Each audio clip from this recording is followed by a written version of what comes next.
cloudy day in South Florida, but it's always a beautiful day for baseball. It's the Marlins and the Nationals wrapping up a three-game series and a short three-game homestand before taking to the road. Yes, plenty of umbrellas outside, but the roof is closed. JT Riddle against Steven Strasburg as these two clubs wrap up this three-game set this afternoon here inside Marlins Park. And with that, we say hi again, everybody, and welcome inside the broadcast booth, Paul Severino and Todd Hollinsworth. Well, it's really hard to figure this one out, I suppose. The Nationals have won 10 straight games against the Marlins. Something's got to give sooner. Well, it feels like a dynamic in these first two games that maybe that's what you're trying to defeat. I mean, you look at what the starters have done. Both starters for both teams have been pretty good early in the ball games, and then you kind of get late and the bullpens get involved, and well, the game seems to be changing hands and not going the Marlins' way. So maybe that's the way to get it done.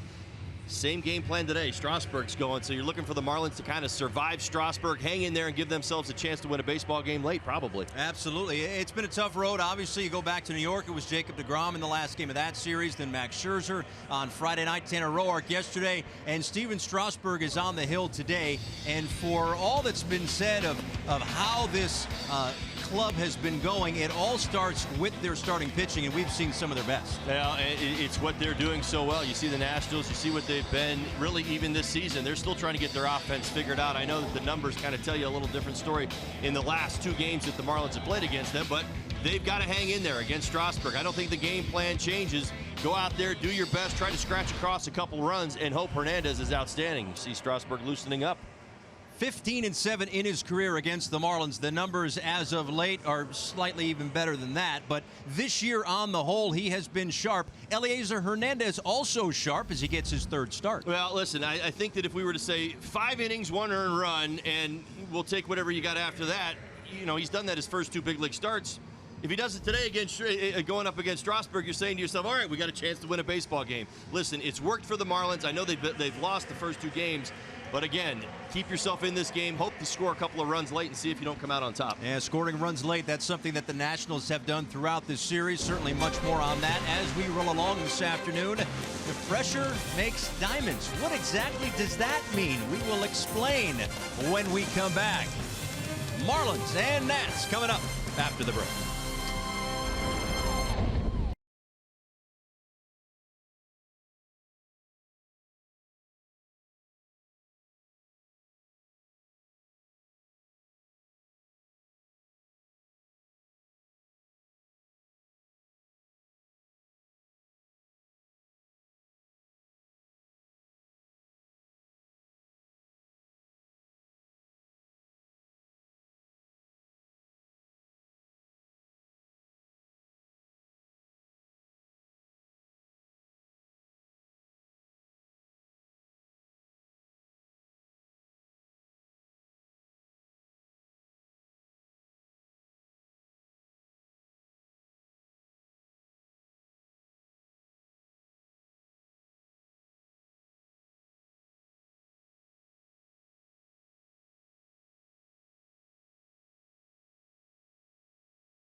In mere moments on a Memorial Day weekend, let's go out to center field. Craig Minervini and Jeff Nelson. Thank you, Paul.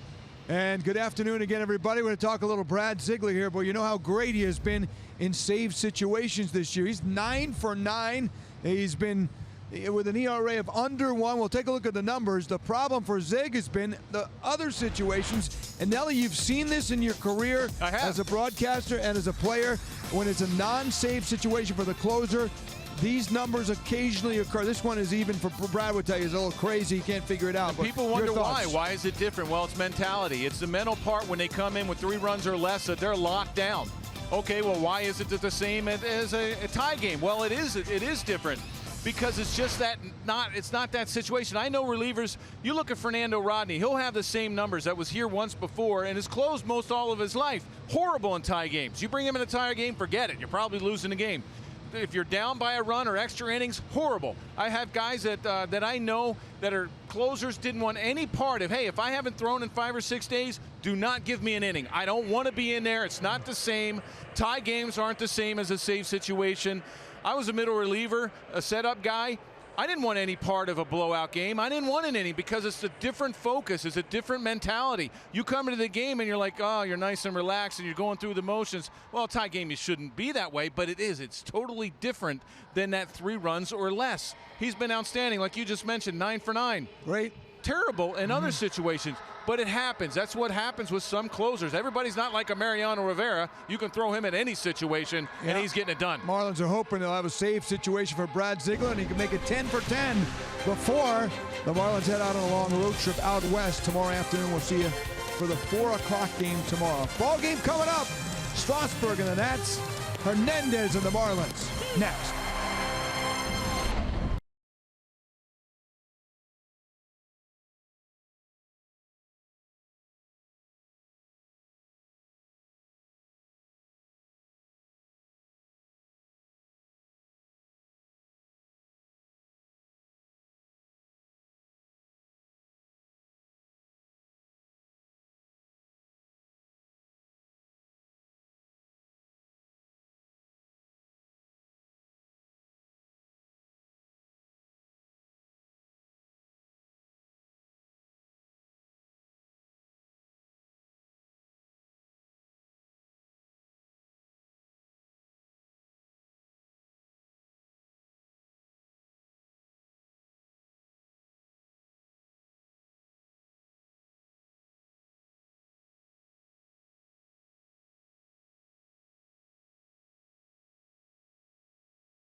Transparency, low fares, nothing to hide.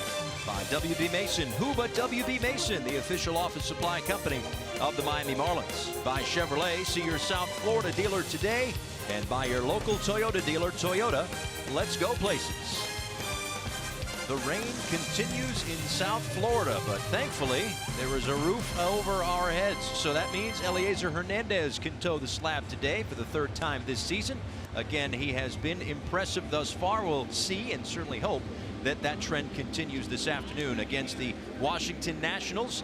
Today's lineup is presented to you by Southwest. Trey Turner at the top of this lineup. He is on a 7-game hit streak. So far, they've had an answer for Bryce Harper, at least last night, to the tune of 4 strikeouts.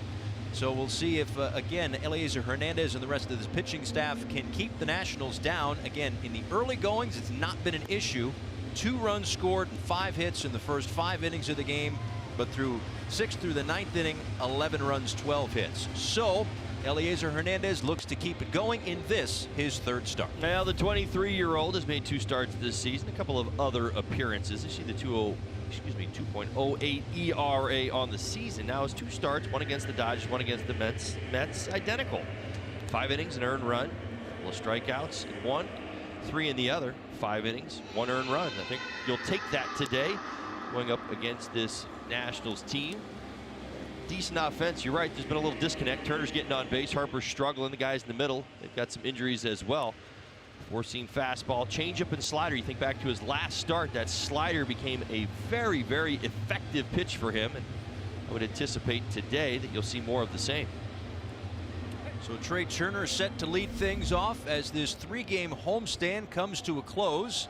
After the ball game, out to San Diego for a 4-game series, an afternoon game tomorrow, 4 o'clock here, East Coast, 1 o'clock local time for the first pitch in San Diego, and then off to Arizona and St. Louis. But first things first, the series finale against the Nationals. Eliezer Hernandez ready to go, and his first pitch is inside to Trey Turner, and who is riding a 7-game hit streak.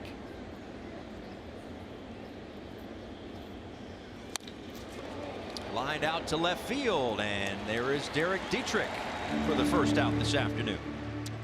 Well, a good start for the Marlins defensively, so let's go ahead and give you them. They're going to line up. Brought to you by Sylvester Comprehensive Cancer Center. You saw Dietrich make a nice catch on the line drive. Brinson in center, Anderson in right, Rojas at third. JT Riddle back at shortstop today. Castro, Bour, Real Muto behind the plate, even on a Sunday. Hernandez on the mound, trying to break that consecutive game losing streak against this Nationals ball club. You're going to have to find a way to get after Steven Strasburg as well. Here's Bryce Harper. Last night, the 4 strikeouts. On the series, he is 2 for 9 with a double, a couple of RBIs. You go back through the start of the season, which had a couple of days left in March, but through the end of April, 21 strikeouts, 38 walks for Bryce Harper. In May, 22 strikeouts and 6 walks, and he is a guy that is certainly known to switch things up. I know when he wore glasses for one at bat a week or so ago, that got headlines. Now going with no batting gloves, so just trying to do whatever a hitter can to feel a little bit better at the plate. Change, that's what you try to do. You change everything. Change your shocks, pull them up, put them down, push them down, wear sleeves, take them off, whatever. Try to give yourself a different perspective. Well, perspective over the last 3 ball games has been about the same. We talked about the first 2 games of this series. Go back one more game. 9 strikeouts and 2 groundouts, 13 at bats. And he went around. Another strikeout for Bryce Harper. There are 2 away. Now it's pretty apparent where you see the indecision on Harper's part. Almost always a pitch away. We saw this yesterday. Chen did a masterful job of exploiting the outer third against Harper. Hernandez does just the same.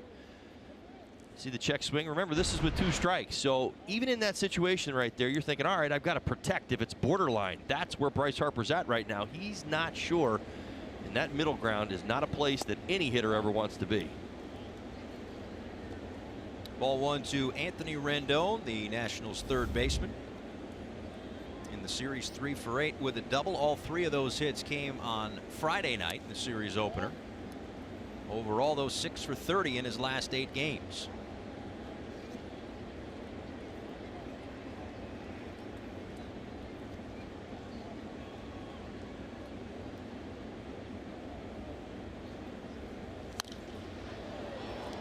A fly ball out to shallow right center field. Castro back, and he will make the play. A 9-pitch first inning for Eliezer Hernandez. Sets the Nationals down 1-2-3.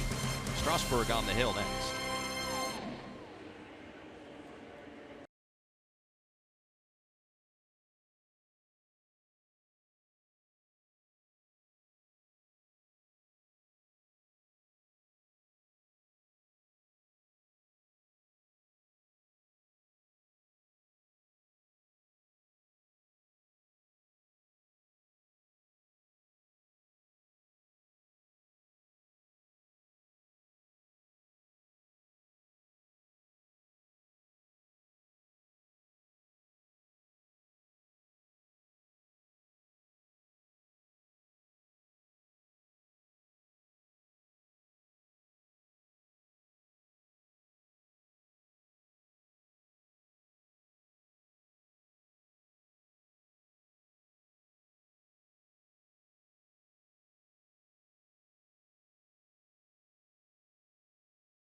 Inning against the Nationals. So what can the Marlins do this afternoon against Steven Strasburg? Here is the lineup presented to you by Southwest. Derek Dietrich again in that top spot.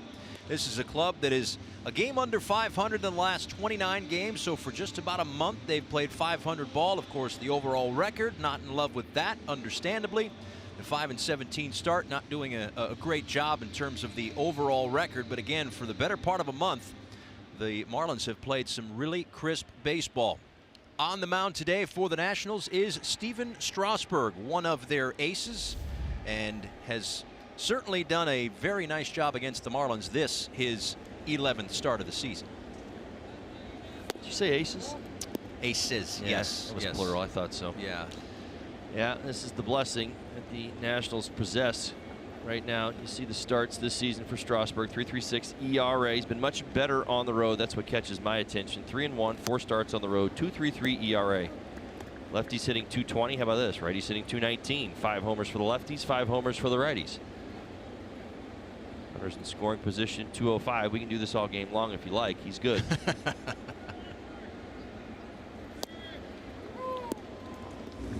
Well, if you want to throw it out there as like a jinx or something, then yeah, keep rolling. I kind of sort of do that a lot. That's right. No, he's again fun to watch from a distance. I'm sure once you're in the box against this guy, when he is clicking, it's tough. But Derek Dietrich, a soft little liner over to Rendon for the first out. Well, every start this season has been at least 6 innings for Strasburg. All right, let's give you the AutoNation scouting report of Strasburg. Strasburg equals iceberg. That's right. He has been a big problem for the Marlins, certainly over last season as well. 18 consecutive scoreless innings coming into today. 3 starts in 2017. He was 3-0 with a .82 ERA. All right, here's what I believe the game plan needs to be. You're going to seek the heat. Strasburg throwing his 4-seam fastball in 2018 less, about 10% less. Here's why. Hitters hitting 309.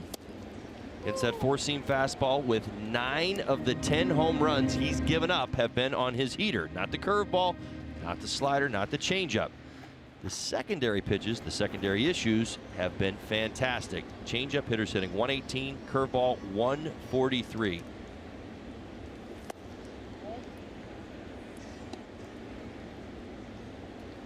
Ideally, going up against Strasburg, it's almost the classic ace conversation. Boy, you get to that secondary stuff, you could be in trouble. Maybe you can survive. But if you get something to hit early in the count, look to be aggressive.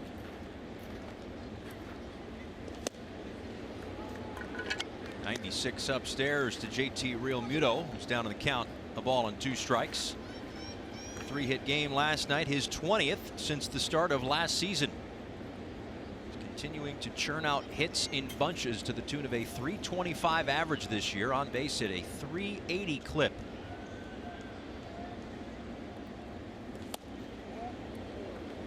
One-two is off the edge to even up the count. Keep this in the back of your mind, Marlins fans. Strasburg with 2 strikes. Hitters are batting 108 on the season. Early is much better. How about this? He's allowed 54 hits. 26 have come on the first or second pitch of the at-bat. Now, sometimes he makes his pitch and you can't defend that, so to speak. Yeah, sometimes I feel like leading people to believe that he just kind of grooves a fastball on the first 2 pitches. That's never the case. But when the mistakes do happen, they're usually early. So you get in the box ready to hit, and that's the idea.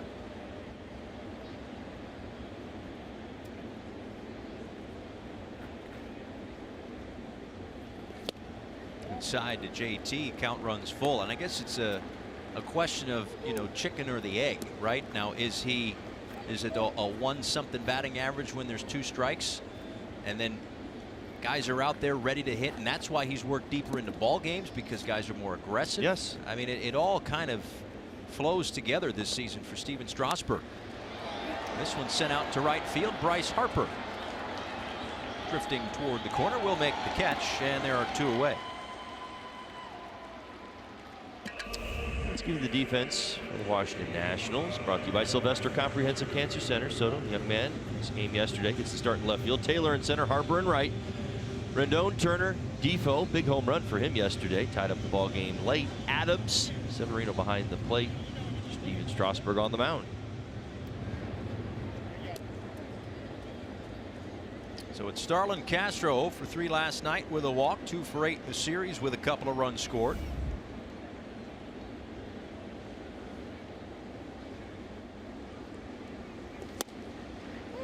And in there for a called strike, says home plate umpire Ramon De Jesus. The crew chief Larry Vanover is at first. Hunter Wendelstedt is at second, and Angel Hernandez umpiring at third.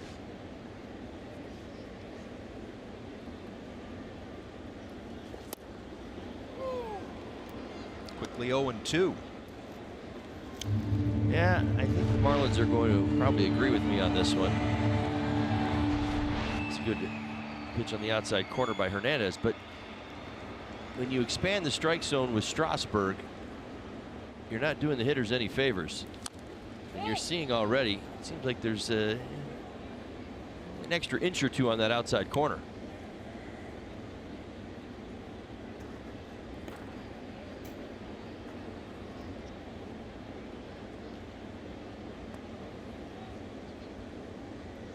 Hernandez got through the first inning on 9 pitches.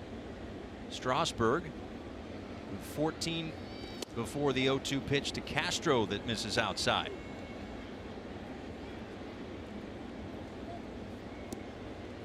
Strasburg coming off a start against the Dodgers when he worked a season high in pitches at 115. And a season high 4 walks. Otherwise, there have been no other start where it's been more than 2 free passes.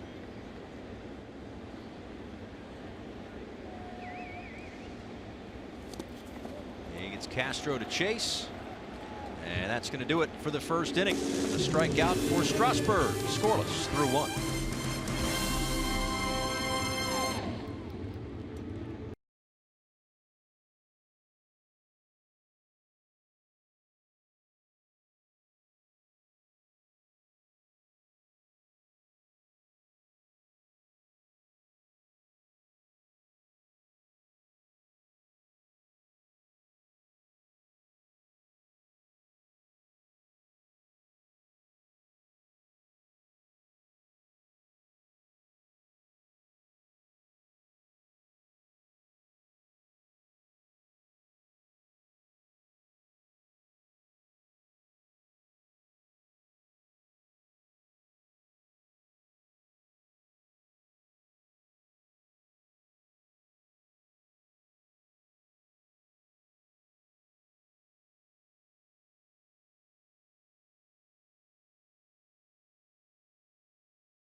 Marlins history.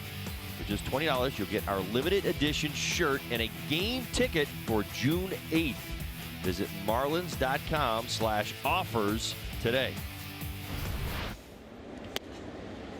Matt Adams takes a look at a called strike to begin the top of the second inning. Adams, Soto, and Taylor due up for the Nationals. A team that's won 17 of 23 overall.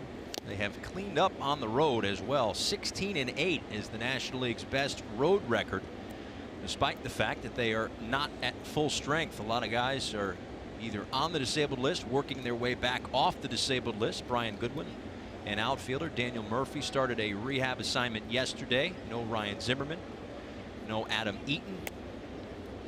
But guys like Adams and Mark Reynolds, each of whom have a home run in this series, have filled in admirably, specifically with Adams and Reynolds at first base for first-year skipper Dave Martinez, who inherited a very good ball club.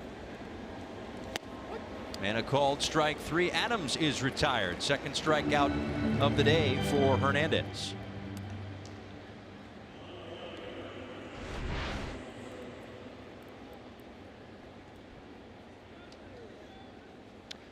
Good look at the circle change. Locks up Adams. Adams swinging a hot bat. Already done damage in this series.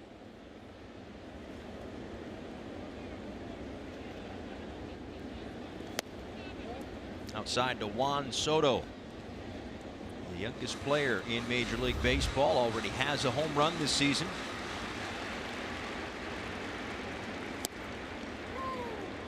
A couple of impressive doubles yesterday, line to line. That's how they would describe Soto's offensive approach. It's a power to all fields. Ground ball to Castro. 2 away.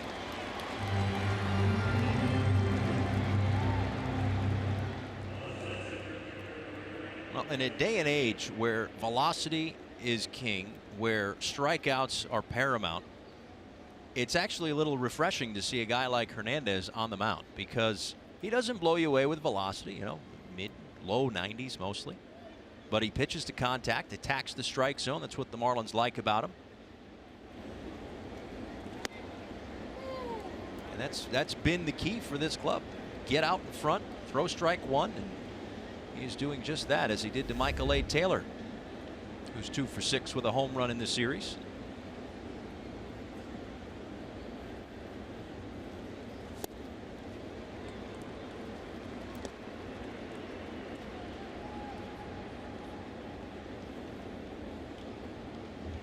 Pitching coach Juan Nieves has got to like what he has seen from this Rule 5 pick from the Houston Astros. One misses upstairs, a ball on 2 strikes.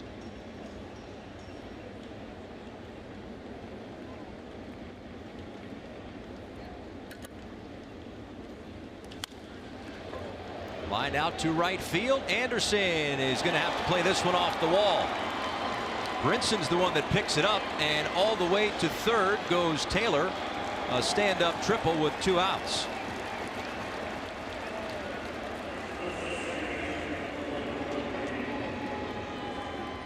Now Taylor missed it early in the count. He got another chance at the slider. This one not nearly as much horizontal movement across the strike zone. 2-strike approach, really looking to drive it the other way, and he did. One hops the right field wall. Good effort by Anderson. Comes off the wall so hard it actually got by Anderson just a bit on the way back, allowing the speedy Taylor to get over to third base.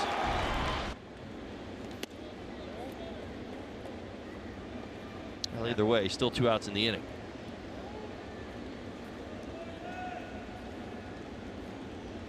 Ball and no strikes to Wilmer Defoe, bumped up to the number 7 spot in the order. Had been hitting 9th behind the pitcher the first 2 games. A ball and a strike. Now listen, to sit up here and get on the umpires for balls and strikes doesn't do anybody any good. I understand that. But the pitch right before the triple looked like it had a big chunk of the zone. Could have been a called strike 3. But we move forward, and that one is low and in. 2-1. Defoe made some history yesterday. It's the first time in Nationals history / Expos history, obviously same organization. They got a home run from their starting 9-hole hitter, 8th inning or later. Started the late inning rally. Nationals tied it and ultimately won it. You're through an inning and a half. Hernandez works around the 2-out triple. Scoreless.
Steven Strasburg with 1 strikeout in the first inning. Got Starlin Castro to end it. A 1-2-3 first, so 4, 5, and 6 due up for Miami. Justin Bour, Brian Anderson, and Miguel Rojas.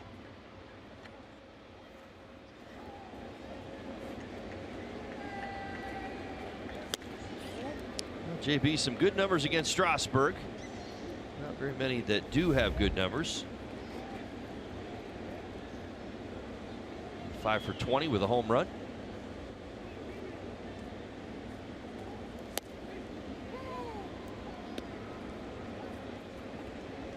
Bour 0 for 4 last night, still looking for his first hit in this series.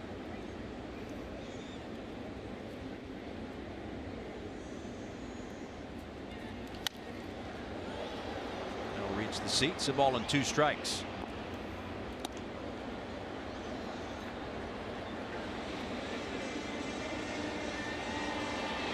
Strasburg, a 3-time All-Star who finished 3rd in the National League Cy Young vote last year. His teammate Max Scherzer took home the award. Clayton Kershaw finished 2nd. That success has carried over this year for Strasburg, who has consistently worked deeper into ball games. You look up and down the game log, there's an 8 mixed in there. Finished 6 innings a number of times. Finished 7 innings a number of times, and he's consistently worked over 100 pitches. And of course, when the Nationals took him with the first overall pick from San Diego State back in 2009, they envisioned a future ace. There, of course, have been some injuries along the way. Big ones like Tommy John surgery, smaller ones, whether it's a neck or back or whatever, just those little nagging sorts of things. But decided to sign him to a 7-year, $175 million extension, foregoing any sort of testing of the free agent waters. And at least this year he has justified the contract with some very good numbers coming into 2018, or coming into this start in 2018.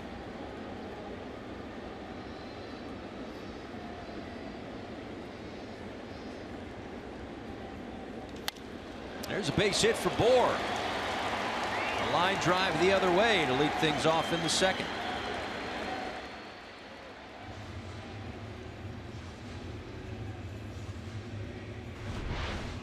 A nice swing by JB. Elevated fastball. We've seen him many times take velocity up away where he gets those arms a little bit more extended.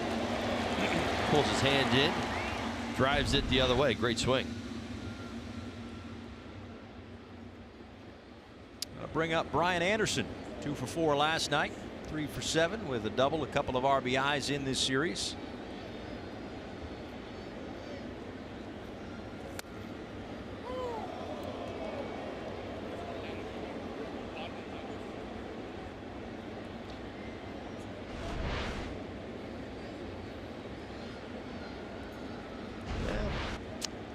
Just to be a little bit down to me.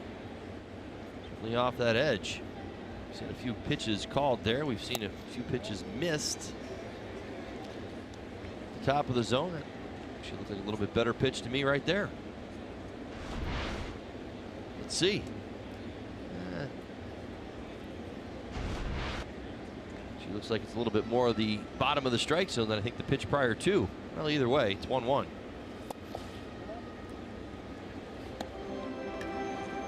right, so take me inside the hitter. Not necessarily Brian Anderson, but the hitter's head, right? You see that first pitch and you're thinking, okay, that's it feels low, but it's called a strike. And then the next pitch feels higher and it's called a ball. Well, you chalk it up to a missed call and then you move forward, because you're right. I mean, both balls at the bottom of the zone. As Anderson sends one out to deep center field, Taylor is back on the track and he makes the catch. Bour retreats to first, 1 away. A little bit more. Brian Anderson would have picked up his 3rd home run. Strasburg's going to miss his spot. He wants to go back down, find out how much he can get away with at the bottom of the zone. Look where this ends up. Center cut, thigh high. Yeah, this is what you're playing to. Nice job by Anderson being ready to hit the mistake.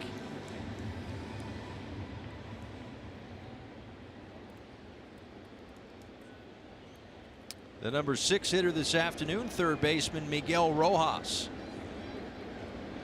For those that may have missed it, Martin Prado, a hamstring injury on Friday night, out for the foreseeable future. So Rojas, who has started an awful lot, not quite every day, but just about every day at shortstop for this club, moving over to third base. JT Riddle recalled yesterday from AAA, so now Rojas over at third. As Brian Anderson, who got the opening day start at third base, has settled in very nicely in right field. This is the way that the defensive alignment now works out for the Marlins as Rojas takes a called strike, 0-2.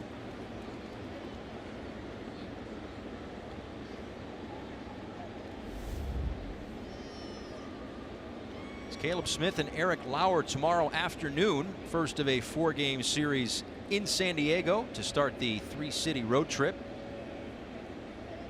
Marlins live pregame show at 3:30. First pitch a little after 4.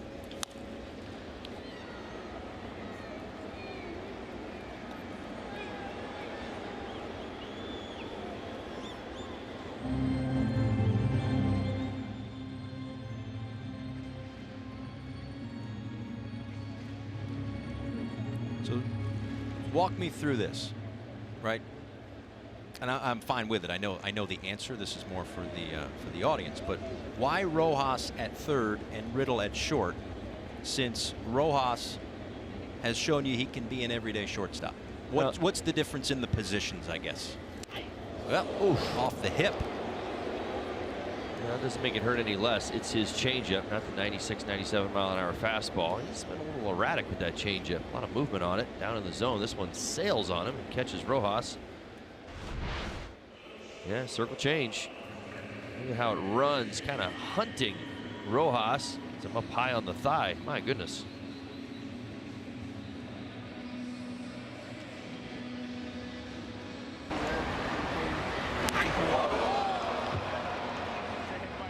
Be runners on first and second for JT Riddle. To answer your question, it's as simple as this. Riddle hasn't been doing it. Rojas's versatility is well documented. He can play multiple positions at a very, very high level. First base, just about anywhere around the infield. I think long term that Miguel has not lost reps at third base, or excuse me, at shortstop. It's just merely that he can do other things. I mean, that's where Don Mattingly is. He was talking about before the game today, just the ability to take your good athletes and good glove guys, good hand guys, and move them around, knowing that they can fill in for you. It's not a knock. It's not JT Riddle's the better defensive shortstop over Miguel Rojas. So Marlins fans don't think it that way. It's just merely that, again, feather in his cap, Miguel's got the ability to do it. I think sometimes when you see that move, I think fans' first inclination is to think, well, he must be the better defender. They're moving him off that position. When in actuality, it's a compliment to the player that's moving, because not only is he good at what he's doing, he's got the ability to go play another position at a high level. Riddle smacks this one foul. I maintain that it will be a few years. You see it more and more in the National League. I really do believe we are seeing the beginning of this trend where athletes play multiple positions. I've seen it repeatedly in Chicago over the last 5 years. And I'm not just talking utility guys. We're talking star players, MVP type players that play multiple positions.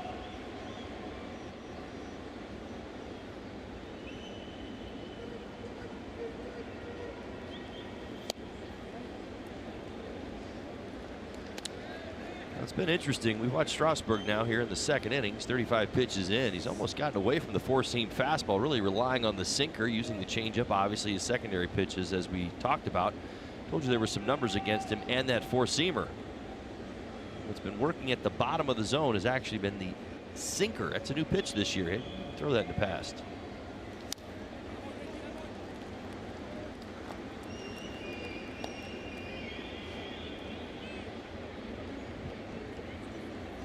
Base hit the other way for Justin Bour to lead it off. Brian Anderson sent one back to the track and center for the first out. Miguel Rojas hit by a pitch.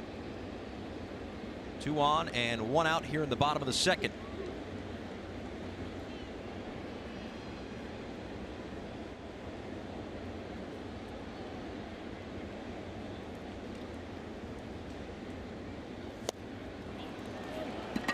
Second strikeout of the afternoon for Strasburg. They're 2 away. Hey, Marlins fans, now you can stream games live on your mobile device with Fox Sports Go, presented by T-Mobile.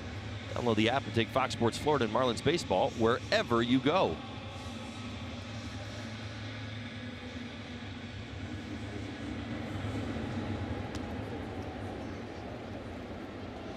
Bring up Lewis Brinson. 0 for 3 last night.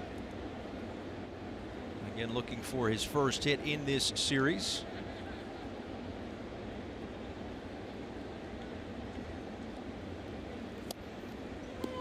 Takes a look at a strike on the outside corner. 0-1. Last Sunday hit a grand slam against the Atlanta Braves. It's his 6th homer of the season. He is tied for 5th among rookies with the 6 home runs. Christian Villanueva, who we'll see in 24 hours or so, of the San Diego Padres, another home run last night. Now 14 on the season for Villanueva.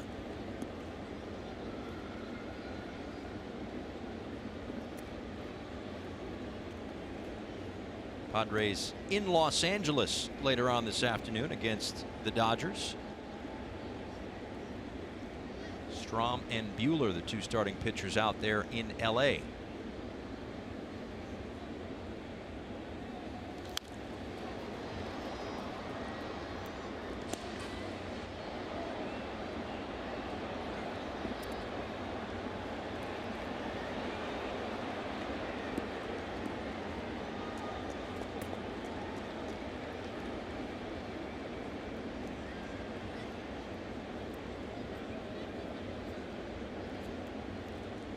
.39 pitches for Strasburg. The Marlins trying to cash in here with a couple of runners on base.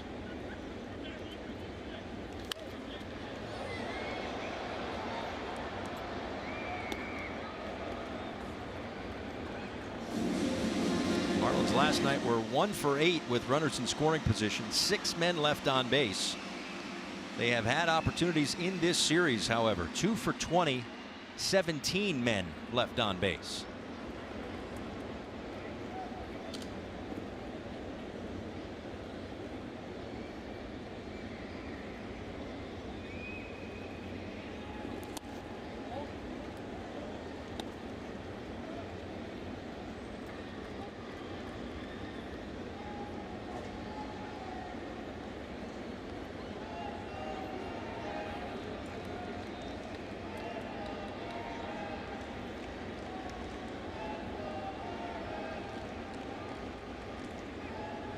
A 1-2 pitch, swung on and missed. Strike 3.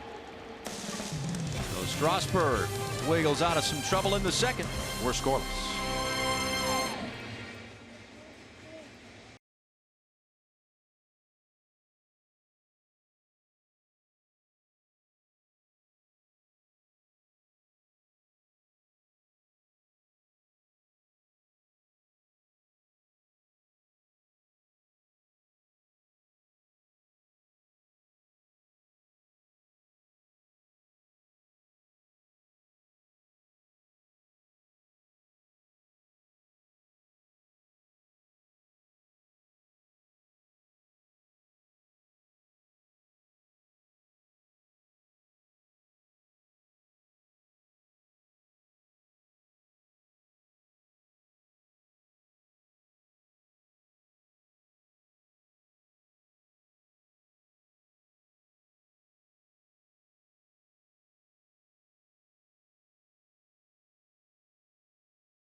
in honor of those who have lost their lives serving in our military, all the MLB teams will be wearing Memorial Day themed uniforms. We've seen both the Marlins and the Nats wearing theirs throughout the weekends, and a nice touch.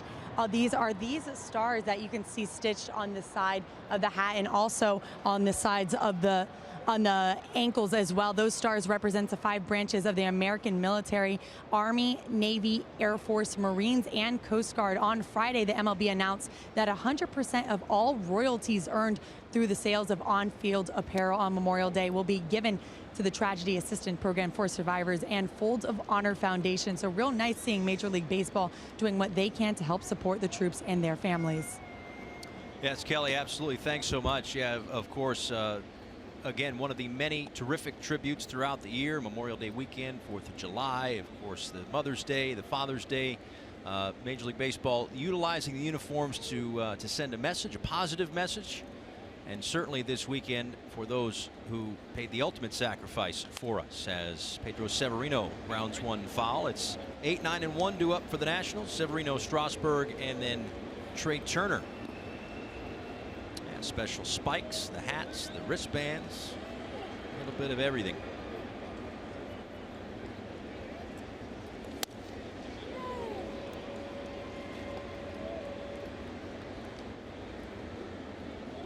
Severino 0 for 3 with a walk last night, 0 for 7 in the series.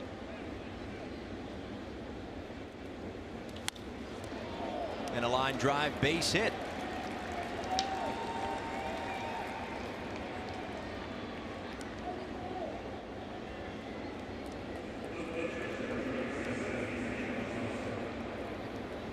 One on and nobody out here in the top of the 3rd. This copyrighted telecast is presented by authority of the Miami Marlins and may not be reproduced or retransmitted in any form, and the accounts and descriptions of this game may not be disseminated without the express written consent of the Miami Marlins.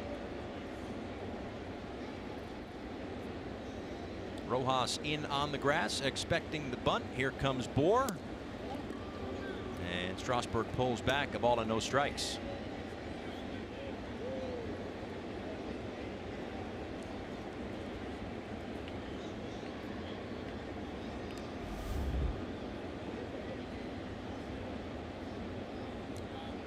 Career home run for Steven Strasburg against the Miami Marlins.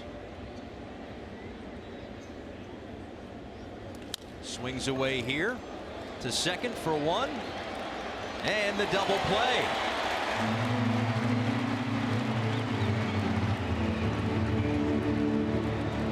Castro waited for the good hop. Riddle took his time to deliver a good throw to first. Well done. Plenty of time to make this happen. To see Strasburg swinging the bat. Ball on the ground. You're right. You got a catcher running and a pitcher running to first. Plenty of time to get 2 outs with 1 ground ball. So back to the top of the order for Trey Turner, who lined out to Dietrich.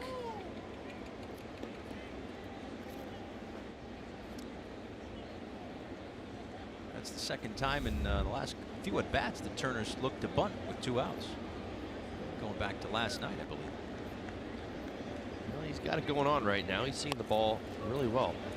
Barehanded by Hernandez. Turner is fast, but executed well by the pitcher, fielding his position. Got a double play in the inning, too.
Nationals and Marlins wrapping up a 3-game series in a 3-game homestand. Time now for the Florida Lottery in-game jackpot.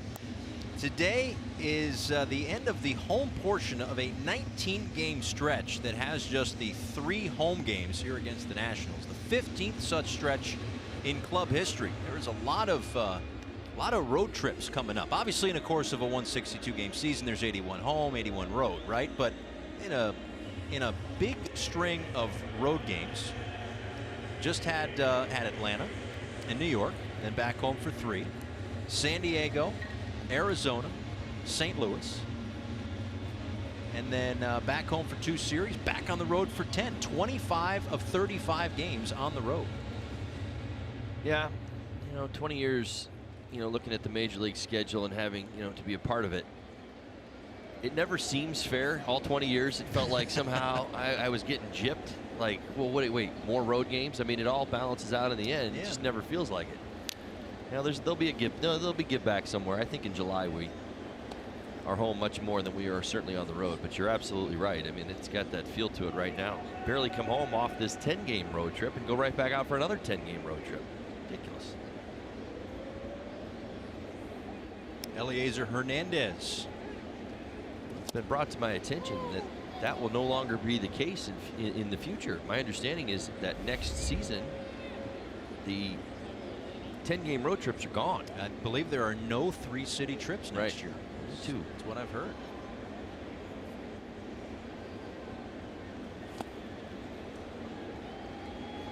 Hernandez strikes out. Gets a pat on the back from Pedro Severino, and there is 1 away. Yeah. Pitchers hitting against Strasburg now 0 for 16. Keep an eye on that and see if those numbers change. Back to the top of the order, Derek Dietrich. Now 4 strikeouts, first time through for Strasburg. Really using the secondary pitches. Or the changeup. Let's see what he does the second time through. See if anything changes.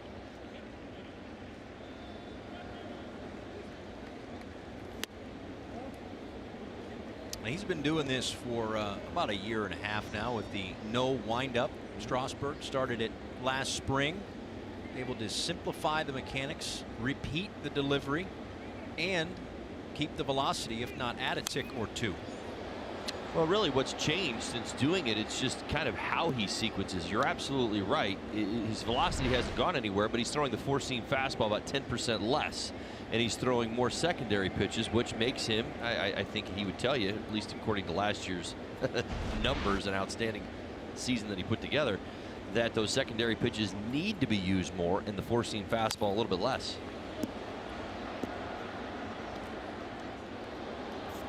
Just in terms of the delivery, there's really not much more to it than what you just saw. There's not that step back behind the rubber or hands over the head or anything like that.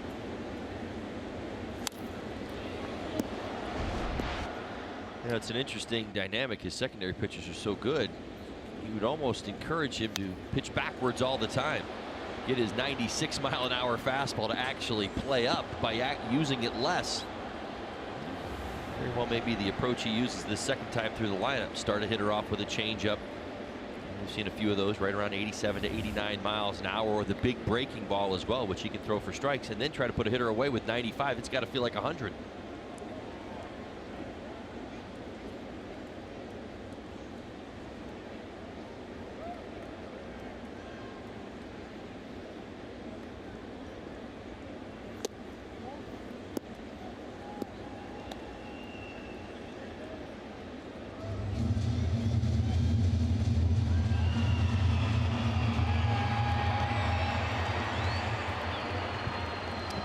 Lined out to Rendon in the bottom of the first inning. Gets a piece to stay alive. Still 2-2. Derek had his 5-game hit streak snapped last night. Home run earlier in this series. Overall hitting .281 at home this season. Comes the 2-2.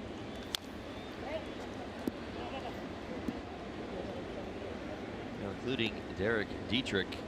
8 of the first 10 hitters found themselves with 2 strikes on them against Strasburg.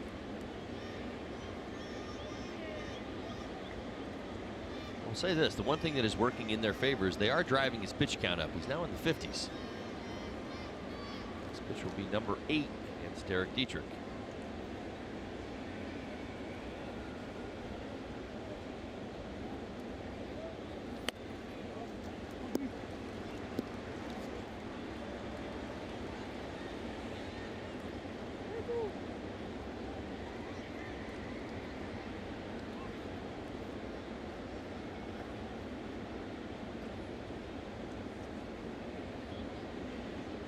The 3-2 pitch misses outside, and that's the first walk this afternoon for Strasburg. 1 on 1 out here in the 3rd. Take a trip to 1993 as the Marlins celebrate their 25th anniversary. Join us the weekend of June 8th through the 10th with some of your favorite World Series champs, throwback moments, giveaways, and much more. Rep your teal as the Marlins take on the Padres in our throwback jerseys. Visit marlins.com/25. I've already picked out a couple of ties, teal ties, for that weekend. So make sure everything's nice and in order for Represent. that. That's right. Do my part. Hear you. I'm afraid to tell you how old I was in 1993.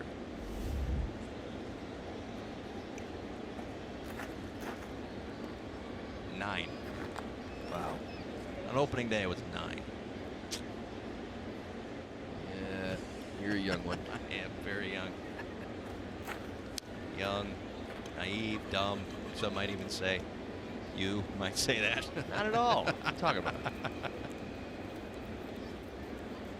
The smartest 34-year-old I've ever met. Yeah, sure.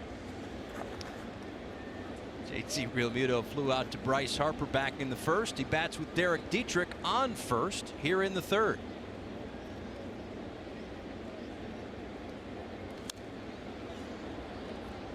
Strasburg has pitched extremely well on the road recently. His last 31 road starts coming into today. So that's, roughly call it a season. 22-4 with a 2.25 ERA. His last 31 road starts. 11 home runs allowed, but the Marlins making him work as he is approaching 60 pitches with 1 out here in the 3rd inning.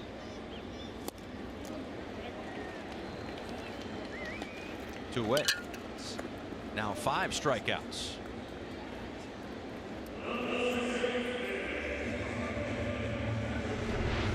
Not a lot of messing around here. Back to the fastball.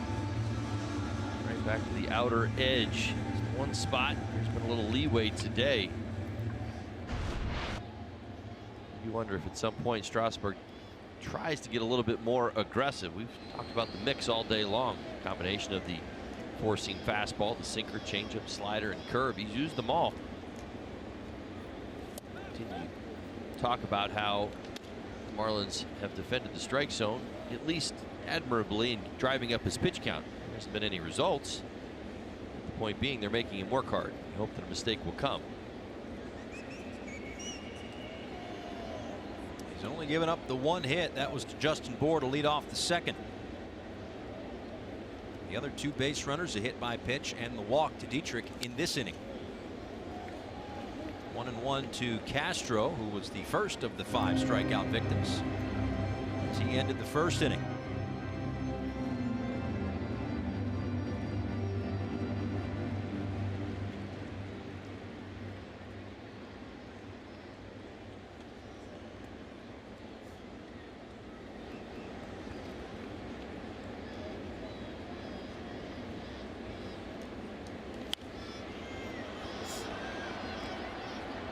Mentioned the Nationals have been on a nice little run as of late, having won 17 of 23.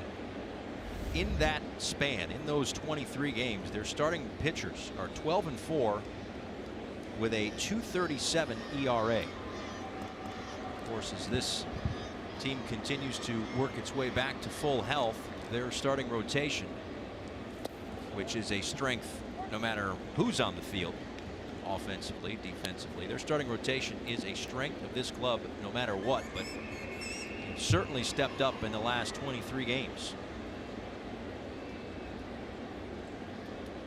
And yet they find themselves a game and a half back of the first place Philadelphia Phillies, who were in first place latest into the season since 2011. A lot of conversation around the Nats about this road trip and trying to take full advantage of it. As good as they've been on the road this season, they've played as the best team in the National League on the road. They've actually had more issues at home than they really have on the road, and trying to take full advantage of it. Some winnable games they felt in this three-city trip they're on.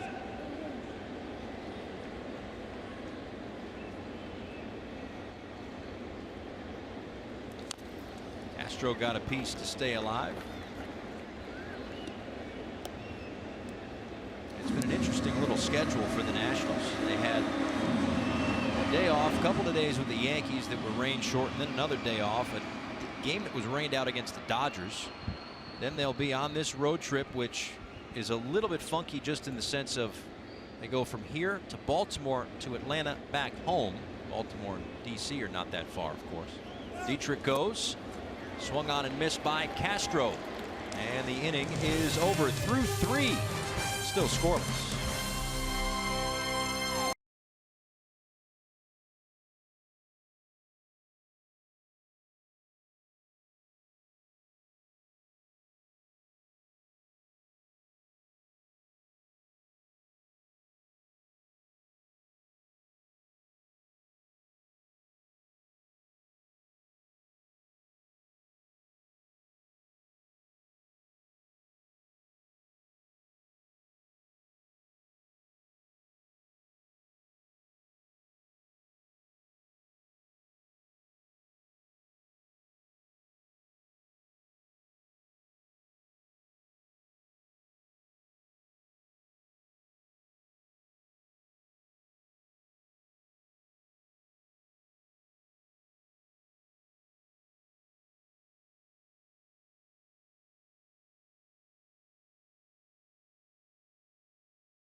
He plays in the nation's capital, but he was born and raised in Las Vegas. Why the issue? Well, he's a huge Vegas Golden Knights fan. Dropped the puck at a Washington-Vegas game earlier this year. Goes to a lot of the games. He's very happy for the Caps, but both teams, of course, are matching up in the Stanley Cup Final, which starts tomorrow. It's a big surprise. Vegas is an expansion team. Nobody thought they'd be there. They were 500-1 at the beginning of the year. And Harper says it's no issue. He's 100% behind the Golden Knights. He's a huge fan. In fact, he sent the players customized bats from here over to Vegas. He even has a Golden Knight logo occasionally on his bat. He's a big fan, and we'll see what happens. It starts tomorrow night. But he said it's very exciting to be a fan for the first time in his life for a team, guys. I like the Caps 4-2. We'll see. Is that right? Yeah, I think so. But it's been a great story. It actually, it absolutely has been. It'll be a good story either way, because either it's the Golden Knights that win in their inaugural season, or it's the Washington Capitals, who this year finally got over the hump and got past the second round, and in doing so got past the Pittsburgh Penguins, who have been a thorn in their side. You know, I'm sitting here wondering, as this is all developing, this conversation, it's all new to me. You know, my specialty is, you know, I'm a one sport guy. High, way up. My goodness. Just shy of the roof. Castro, if it ever comes down, will make the catch. One away. Would you agree that, you know, reading into that, great job by Craig, but the Golden Knights Vegas, I get all that. Bryce has been in D.C. for the last 5 years with the team. That's true. Isn't the Washington Capitals right? I'm not off on this, am I? Believe me, no. I'm not asking this to be. I'm not being sarcastic. I really don't. Shouldn't he have claimed the Capitals a long time ago? He probably should have. I imagine he probably should have. And I'm sure that if you went back and looked at old video from year gone by, he tried being a Capitals fan? Probably was. I mean, you saw him exchanging pleasantries there with Alex Ovechkin. I'm Sure. sure they've been at various Yeah, but he went to events. the right first. Did you see that? Hey, guys, he did go. Now, Scherzer and him went to the Capital Penguin playoff game, too. So he has supported the local team. But I get your thought. Okay, all right. Like, Todd, if you're a Nats fan, Right. you're a Caps fan, and your star here You see where is I'm rooting for going the with other that, team. right? I do wonder. It's tough. Right, I wonder he goes home if he's hearing that right now, especially Stanley Cup time. I mean, he can't be walking around 100%. Golden Knights nonsense. Yeah, and he says I'm 100% behind his hometown team, which is the Vegas Golden Knights. How about it? Yeah. Ball 3 to Anthony Rendon. But here's the thing. I found out yesterday because I asked FP Santangelo, who is the TV color analyst for the Washington Nationals, like, how's he handling this whole thing with the Golden Knights and the Caps? He said, it's really nothing new because he's also an open Dallas Cowboys fan. And the Cowboys and the Redskins are rivals. And you've got, obviously, in that same city. So he's, I don't know if ruffling feathers is the right word, but Rendon drills this one out to left center field. And that one is gone. A solo home run for Anthony Rendon. The Nationals take a 1-0 lead.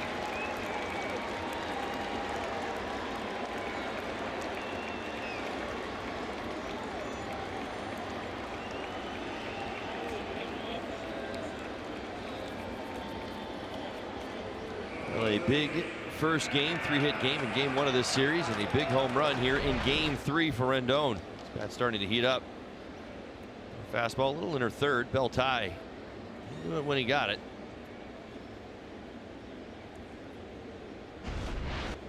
That's up 1-0.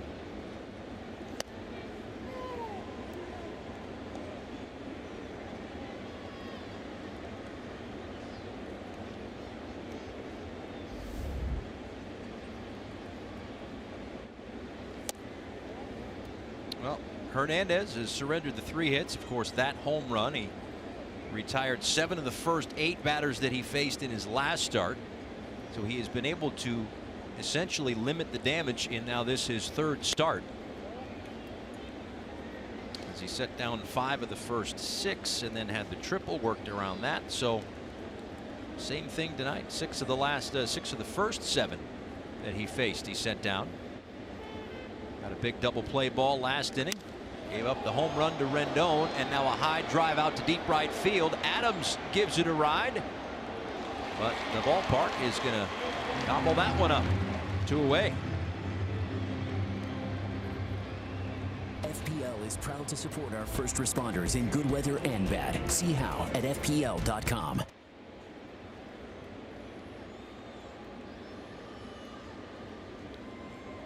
Adams may have gotten under that one just enough. A situation for Hernandez, who we talked about before. The Marlins like his aggressiveness. A situation where knowing the ballpark plays large, can be a little bit more aggressive like that, even with a guy like Adams, who has shown his power to the tune of 12 home runs this season. Outside to Juan Soto, 2 balls and no strikes.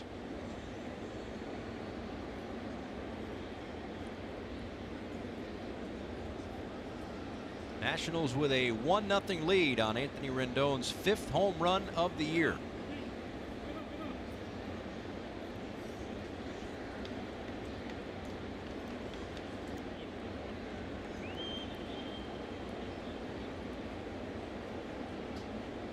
After the home run, the long fly ball, a couple of pitches that missed the zone, out comes pitching coach Juan Nieves.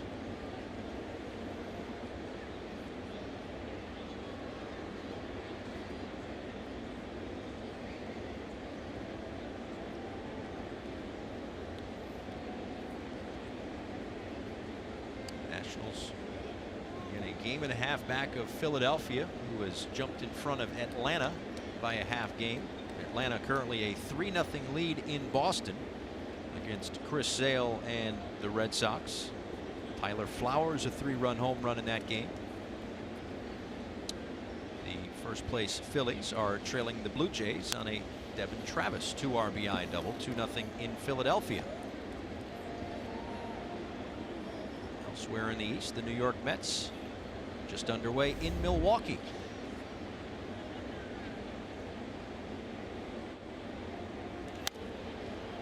Two and two to Soto. Yeah, the Mets took quite a beat down yesterday. Gave up 2 touchdowns and a field goal to the Brewers. I believe. Jimmy, how do you feel about that? Jim Chuck, our good friend and statistician, Mets fan. Out to the gap in left center field. That one is going to get down. Extra bases again for Soto. Another double for the youngster. A 2-out, 2-base hit here in the 4th. Well, Hernandez tipped his hand a little bit. Of course, this pitch didn't get to where it needed to be. Ends up on that outside part of the plate. A couple of pitches there with Soto ahead in the count. Stays on the second one a little bit better than the first one. See, choked up just a bit. Back up breaking ball. That's a pretty good reflection of how much power this young man has. He just took a backup breaking ball and one hop the left field wall, left center field wall.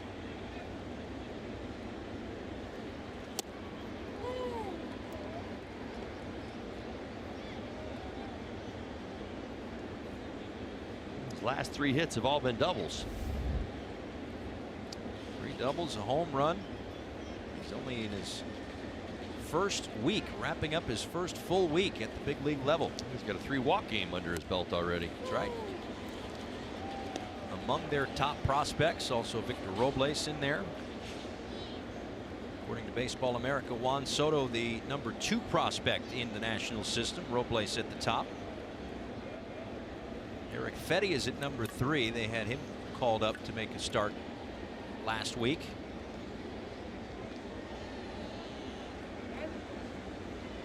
In fact, their number 4 prospect, Carter Kieboom, is the younger brother of their backup catcher, Spencer Kieboom. It's a family affair in Washington, D.C. An 0-2 to Taylor. Taylor had a triple back in the 2nd inning. A 2-out triple before Hernandez was able to wiggle out of that. Giving up a home run to Anthony Rendon here in the 4th.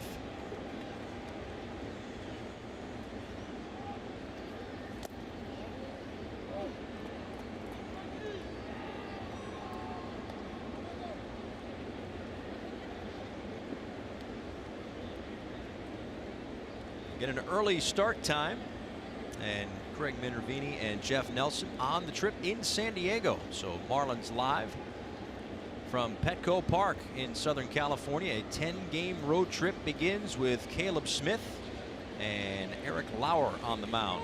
It's Marlins Live, presented to you by your South Florida Honda dealers. On the air at 3:30. First pitch shortly after 4 o'clock. First of 4 with the Padres. It's the Padres in town for throwback weekend when the road trip ends. A strikeout there of Taylor. Rendon's solo home run to left center field puts the Nationals on the board. Almost had that. It's a small cup.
by Southwest. Transparency, low fares, nothing to hide. The Cleveland Clinic, stiff joints, aches and pains. Trust Cleveland Clinic, Florida, the #1 orthopedic care in Florida. And by the Lincoln Spring Sales Event, drive into spring in a new Lincoln. Oh, so close. A little too much speed on that one. Justin Bour to lead things off. Takes low and in. It's Bour, Anderson, Rojas with the Marlins down a run here in the bottom of the 4th inning. Paul Severino, Todd Hollandsworth, Craig Minervini, Kelly Sacco with you here on this Sunday afternoon. Anthony Rendon solo home run accounting for the lone run of the day. Nationals have taken the first 2 games of this series. A 9-5 win on Friday, a 4-1 win last night. As the Marlins look to salvage the final game of this 3-game series. Going to see a lot of the Nationals. This is the first meeting between these 2 clubs here in 2018. Justin Bour with a rocket. Right there is Defoe playing in shallow right field. A step to his right for out #1. Some outstanding at bats. JV today all over Strasburg. Nice play by Defoe. It's your first catch of the day. Step of the dive. He doesn't make the catch. Bour safe at first base. Well, it's off and running. Nicely done. One out for Brian Anderson, who sent one to the track in center field back in the 2nd. Bour barreled that one up. 103 off the bat.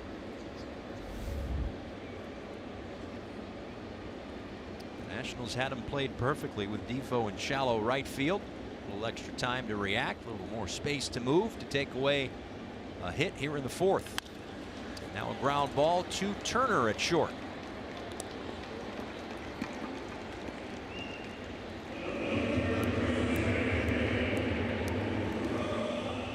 Strasburg at 70 pitches. 2 outs here in the 4th inning.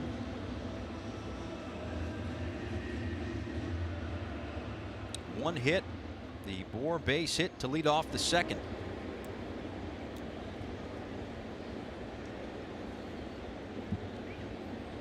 Marlins have left 20 men on base in this series.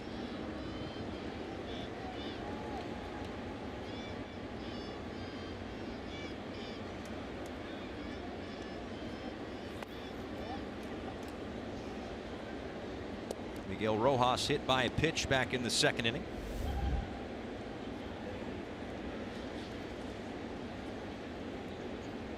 A career year to this point when it comes to the home runs. 7. He had 4 in his career before 2018. And a base hit to center field. Doing a lot of that too. On base for the 2nd time this afternoon. Hit by a changeup first time up. A line drive base hit to center field. 2nd time up. 2-seam fastball. A little tailing action as it makes its way back a little bit closer to the middle of the plate. Real good swing from Miguel Rojas once again.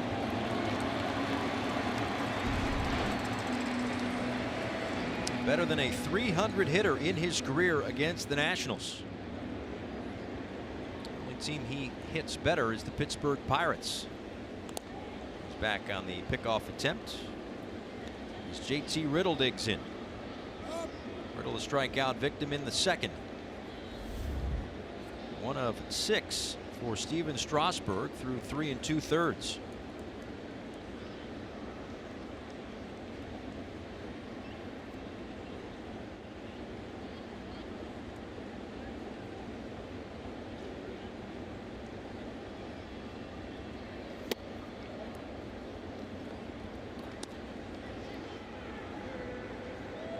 Riddle called up yesterday with Martin Prado going on the disabled list. No real updates on Prado. Don Mattingly said before the game it's a hamstring. You know it's going to be a while, so no official timetable, but as it seems like hamstrings and obliques are similar in the sense that you don't play when you're at 100%. You almost have to get back to like 110, 120% because they're so fickle. Well, having lived through a number of hamstring injuries, the big problem that you have is that you're a complete shutdown until you're about 100%, and then you have to strengthen the muscle back up. That's really what it comes down to. So even for Prado, really all he can do is take care of the rest of his body, try to keep as close to ready as he possibly can without irritating the hamstring. But you can't do anything to speed up the process. That's the problem that you run into.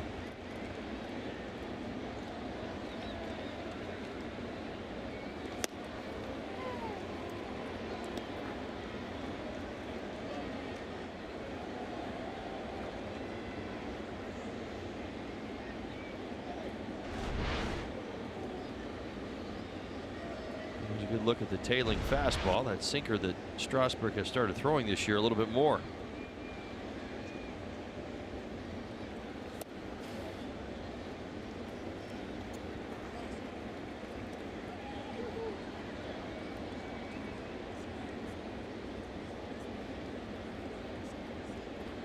Three and two with 2 outs. A head start for Miguel Rojas, with the Marlins down a run here in the 4th.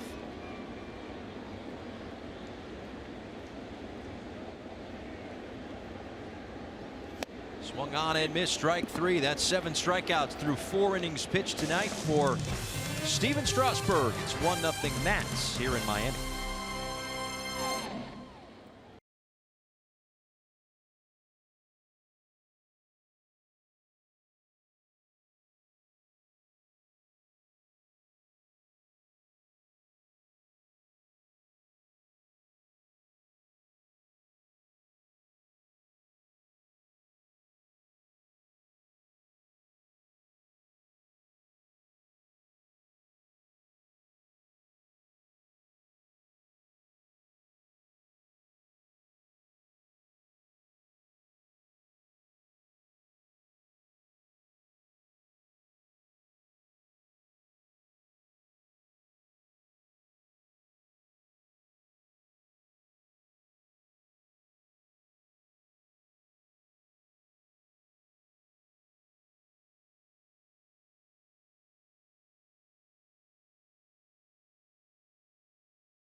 As we go to the top of the 5th inning, the Pachanga Bandit enjoying a Sunday afternoon at the ballpark. Last of 3, Nationals and Marlins. First pitch swinging for Wilmer Defoe out to right center field. That one's going to get down, and Brinson's going to play this one off the wall. Defoe still running around third, and he will make it with a leadoff triple. Second triple of the afternoon for the Washington Nationals.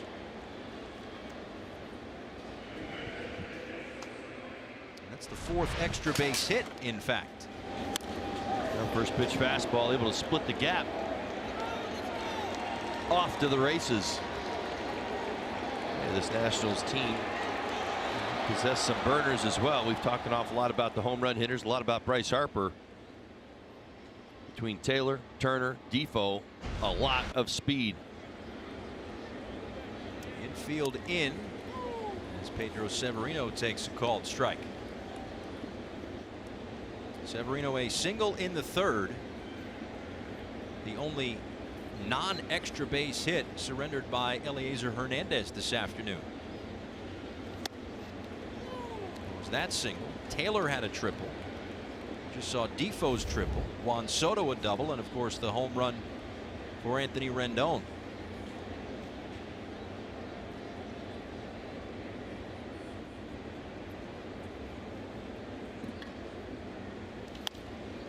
Popped up. Bour, foul territory near the dugout, will have room. And a big first out.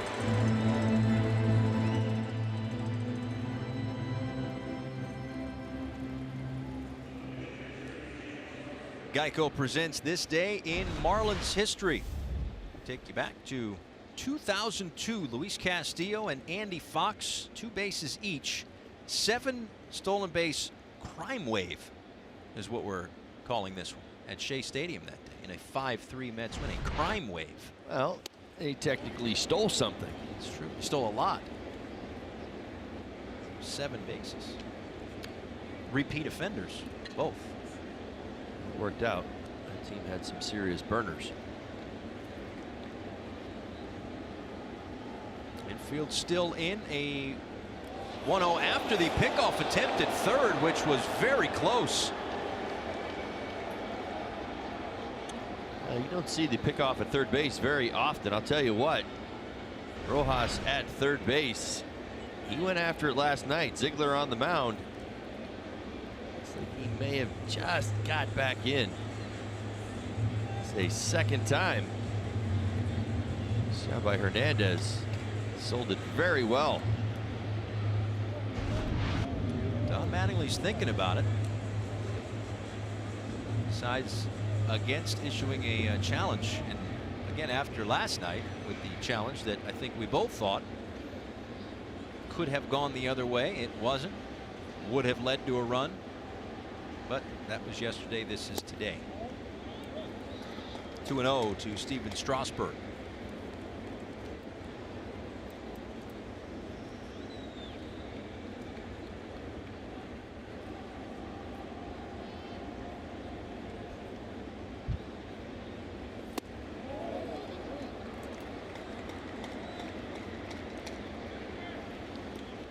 Strasburg was thinking about bunting in his last at-bat, grounded into a double play instead.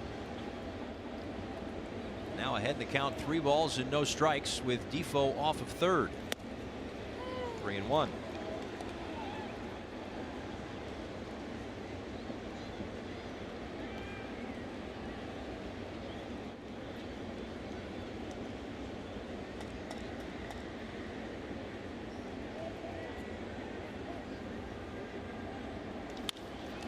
Through the right side, a base hit.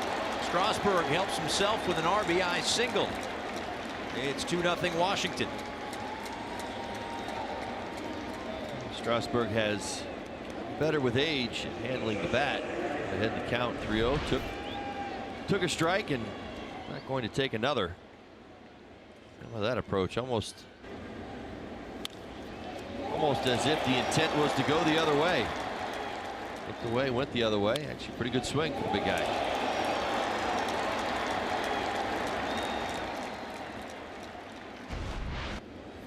Trey Turner takes low. Turner today is 0 for 2, a line drive out to left field. A ground ball back to the mound.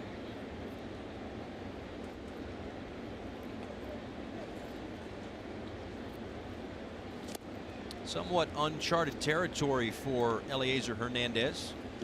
Both of his starts, 5 innings and 1 run, but he's only had 1 at bat where he faces a team a 3rd time through.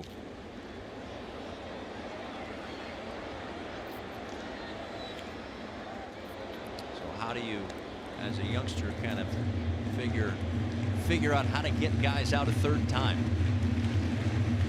Do your best not to fall into too many patterns. He's done a nice job incorporating his secondary pitches throughout his first couple of starts.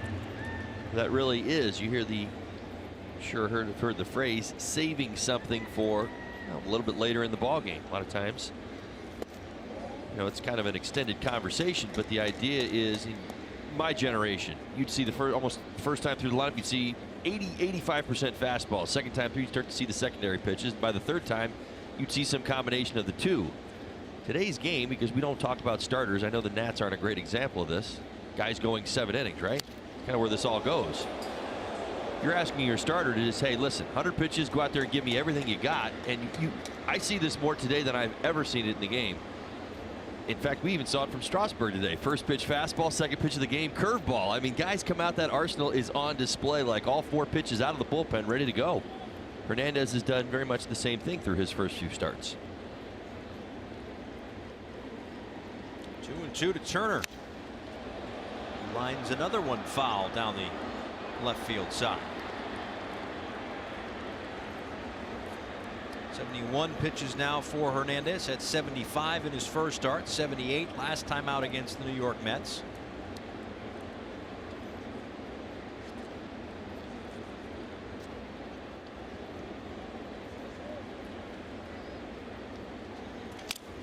A broken bat. Oh boy. Thank goodness for the netting.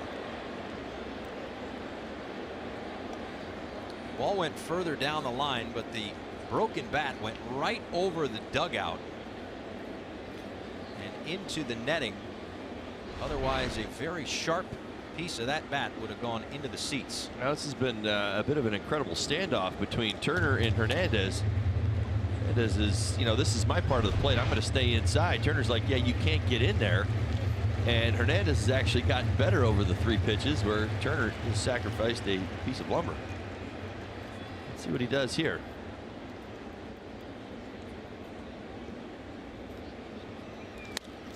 Line caught, and they double up Strasburg.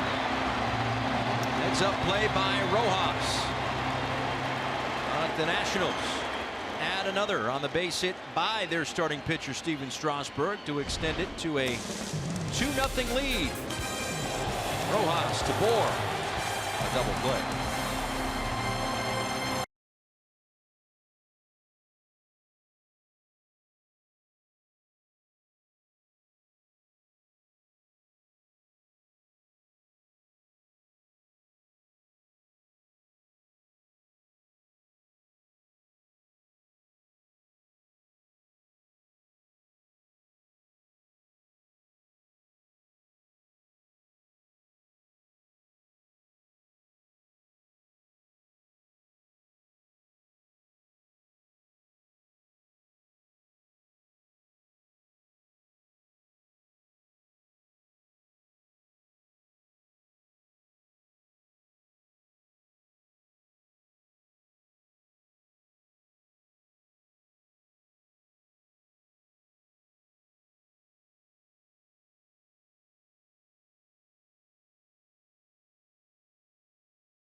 Nothing over the Marlins here in the bottom of the 5th. Well, the draft is just a week away on June 4th. I had the chance to talk to Don Mattingly about what his draft day experience was like. Of course, he was drafted in the 19th round in 1979 by the New York Yankees. I was surprised by the team, honestly. When you're coming from a fairly small town in Indiana, you figure the teams that I didn't know anything about the way the process worked. I'm figuring the Cardinals probably see me, and Detroit had a AAA team there, so you feel like that's the teams. I got letters from Cincinnati, so I'm thinking those are the teams that are looking at me, right? And then the Yankees get you, and you're like, oh. Like I mentioned before, Don Mattingly drafted, if you could believe it, in the 19th round by the New York Yankees. And although he said he was a little disappointed for being drafted so late, he said what he loves about the draft, what he loves about baseball, it doesn't matter where you get drafted, because once you are up it is all equal playing ground. And when it was all said and done, being drafted in the 19th round didn't matter all that much, as Donnie went on to become a 6-time All-Star, 9-time Gold Glover, and MVP with the New York Yankees.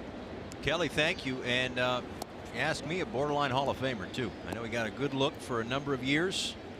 I think probably should have been a little bit closer, but a great career nonetheless for Don Mattingly, and a second career as a coach and skipper. Maybe that changes things in the future. Perhaps. The Veterans Committee certainly have seen that happen to a few. Joe Torre comes to mind. Yeah. Lewis Brinson. And it looks like J.B. Shuck in the on-deck circle to hit for Eliezer Hernandez, and then Derek Dietrich due up in the 5th inning. Yeah, it's an interesting process. Don Mattingly talking about it. It was funny as he was talking about it, I was thinking in my own journey, and it's exactly the same thing. It's exact. I mean, you know, today's draft is so different.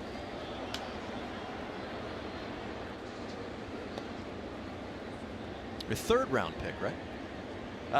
Yes. I think it's by definition like a supplemental pick, sandwich pick. I don't know if it was necessarily between the 2nd and 3rd round. Maybe it's the 3rd round by definition. I think it was like the 75th pick or something like that overall. But you're right. He talked about it. I did the exact same thing. I mean, to the point where I was so convinced that. And on the hands, Rendon the throw, and it's off the mark. Speed of Brinson able to beat it out.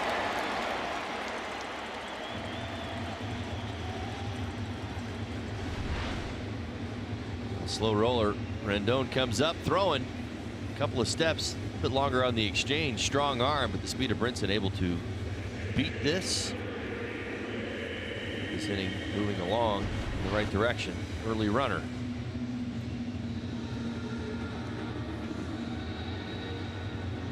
Yeah, just in fact the idea that when, you know, the internet didn't exist, obviously Don Mattingly talking about the same thing. I very much felt it communicated with the White Sox. Thought for sure I'm going to the White Sox, right? In fact, they're even saying the same thing, and all of a sudden the Dodgers come out of nowhere and they're like, yeah, we just took you.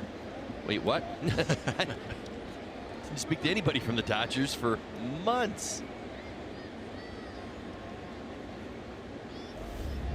Only drafted once, though, right? You? Just one time. Just one time, yeah. So I think because there are other players who get drafted out of high school and not sign, after this year, that year, and not sign. But 3rd round, it was good enough for you? Didn't matter. I knew I wanted to play. That's all that mattered to me. Didn't matter where it was going to be. Wouldn't have even, honestly, don't tell him now. I would have signed for $5. Give me an airplane ticket and tell me where to go. I was pretty convinced where I was, what my future was going to be, or at least that's what my hopes were.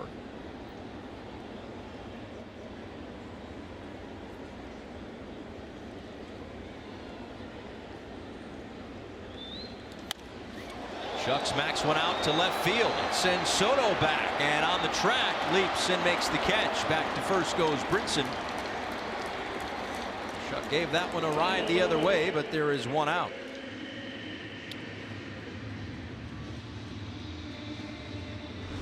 Well, he sure did. He leveled off the top of the zone, elevated fastball, good swing. Now it giveth and it taketh away, right? We've seen this on the flip side. Marlins been able to take some hits away from the opposition this year, including a deep one in right field already. Strasburg knows he got away with one. So back to the top of the order for Derek Dietrich. A called strike. Dietrich 0 for 1, lined out in the 1st inning to Anthony Rendon and drew a walk in the 3rd. The only walk this afternoon for Steven Strasburg to go along with 7 strikeouts.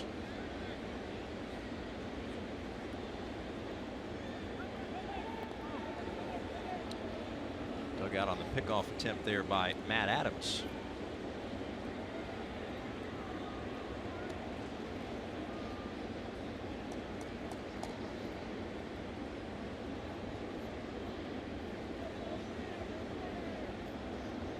Another outing of at least 7 strikeouts for Steven Strasburg. That now makes 8 of his 11.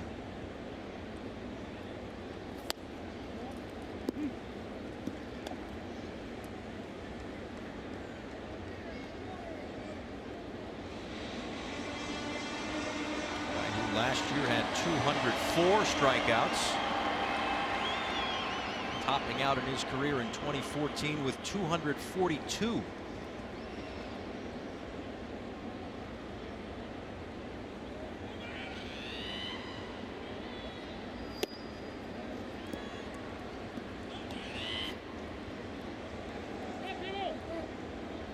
Closer to 90 pitches with 1 out here in the bottom of the 5th inning.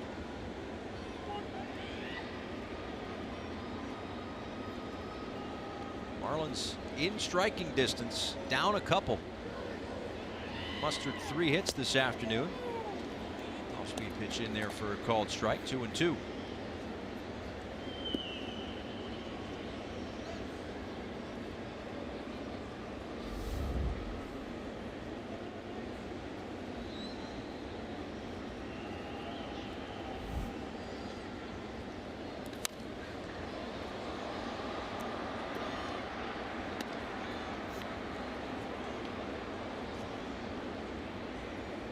Martinez on the left, Derek Lilliquist on the right. Dave Martinez, his first crack at being a big league skipper. Gone through a lot of interviews along the way, but landing a major league job with a win now club, this Washington Nationals team here in 2018. Been a lot of that too. I mean, if it's Dave Martinez in Washington, Aaron Boone in New York, Alex Cora in Boston. These first-year managers, first-time managers as well, not just first year in a new city, but inheriting clubs that are certainly well on their way this year. There you go. No swing, and it's 3-2. Strasburg now at 92 pitches, 62 total strikes. How about this? 28 foul balls from the Marlins. Part of it, Dietrich's done his share. 7-pitch at bat. Third time up. We should have built this as souvenir day. 28 foul balls, 29.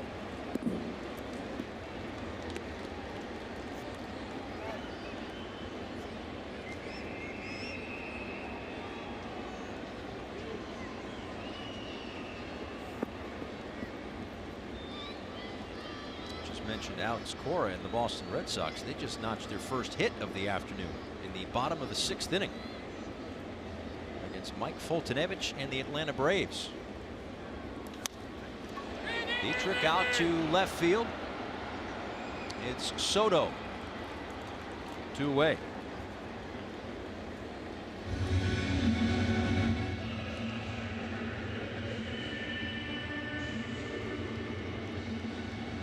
Go downstairs to Kelly Sacco. Thanks, Paul. Well, JT Realmuto's dad actually took him golfing on the day of the draft because he didn't want him paying attention to all the hype. They had just made the turn when he was drafted. Of course, there were a lot of tears, a lot of high fives. They ended up not finishing the round. All that and more will be in next week's Inside the Marlins. JT Realmuto Unmasked. Yeah, you always think back to those moments when that call actually comes, right? There's that call that you're drafted, that you have the opportunity, and then there's the call, hey, you're going to the big leagues for the first time. And those are moments that you'll never forget. Never had either one of those moments. All right. Well, how about that? How is that possible? You could just show up one day, you wake up in the bottom of the 3rd as a big leaguer? How did that happen? I'll give you some details, but I'm not sure this is the spot to do it. It's funny because I was just listening to you. Right. Most people normally come across those moments. I did not. They didn't happen that way. The Dodgers left me hanging. It's a fact, and I'll tell you how. Like Ryan Seacrest after the break. I just didn't want to get in trouble here with 2 outs. But here, basically what ended up happening was I was taken first that year. I was a supplemental pick, as I told you. I think it was like 75, 76 overall. But I was the first pick that year. They'd lost a couple of picks through free agency. They didn't call me. So the draft starts, I think it was a Monday or Tuesday. I didn't get a call till Thursday. Oh, yeah, by the way. Well, how about this? I come to find out, obviously, the guy, the the player who had gone after me was also a player out of the state of Washington. He was a pitcher, high school guy that I knew, drafted by the Dodgers. He was signed before I actually got my call. Wow. It's interesting. And then your point about being called up, the reason why that never came is because I never went back to I didn't go to the big leagues from the minor leagues that way. I went through spring training. So I never actually got a phone call or called into the office and said, hey, come, it just didn't go that way. Right. I just got a Tommy said, you're coming with me. We're going to I think we were going to San Francisco, or you're going with me to San Francisco. That's how it went. There you go. So Harlan Garcia loosening. Hernandez was lifted for a pinch hitter this inning, so his day is done after another 5 innings of work. 2 runs and 6 hits this afternoon for Eliezer Hernandez, working 5 innings in each of his 3 starts. Marlins down 2 with 2 on and 2 out here in the 5th. Strike to Starlin Castro, who has struck out a couple of times this afternoon against Steven Strasburg. Yeah, the Marlins have struggled with runners in scoring position this series. Starlin, one of the better Marlins with this situation. Marlins looking to improve upon 2 for 22. Not good.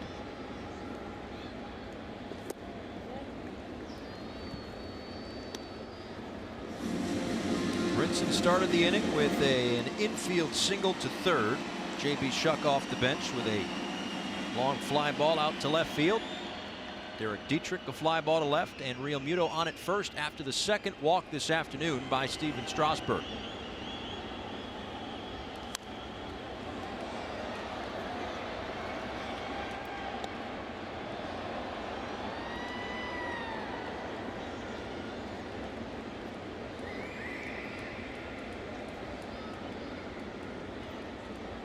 Up over 100 pitches again for Strasburg. 8th time this year.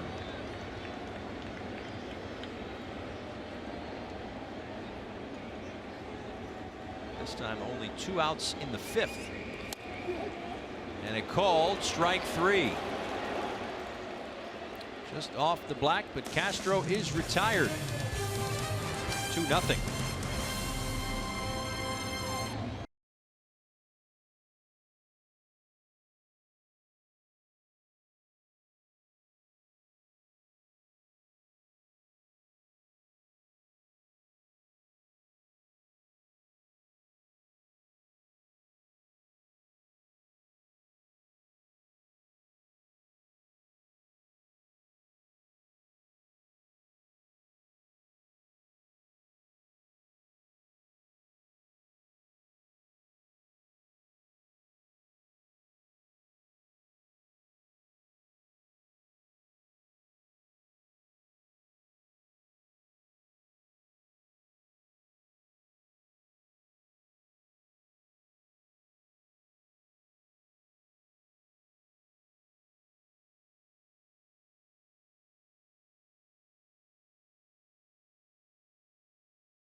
Out of some trouble this afternoon. The Coors Light refreshing finish has himself 8 strikeouts today.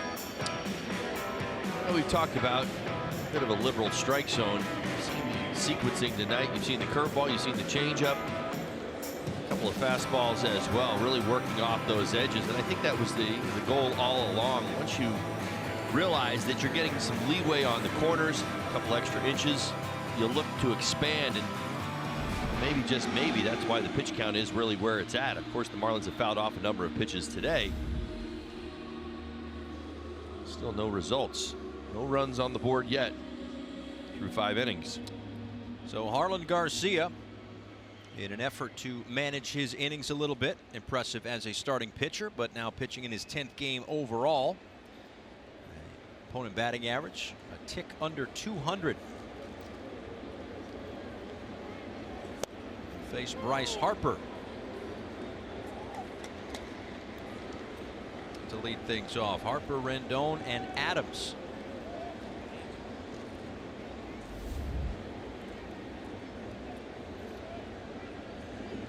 Harper 0 for 2 today with a strikeout.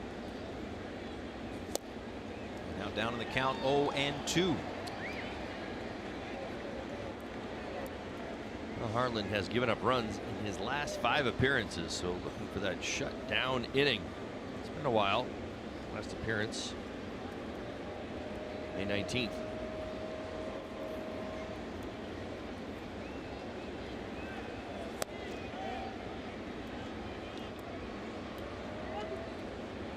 Mentioned the numbers earlier today on Steven Strasburg and what he did, or not Steven Strasburg, Bryce Harper rather, the other #1 overall pick. Now Harper was walking and striking out, but a lot of walks in March and April. 21 strikeouts, 38 walks through the end of April. But now into May, another strikeout today gives him 23 compared to just 6 base on balls. Still 15 home runs, tops in the National League. That might be another. A solo home run for Bryce Harper down the right field line. It's now a 3-0 Nationals lead.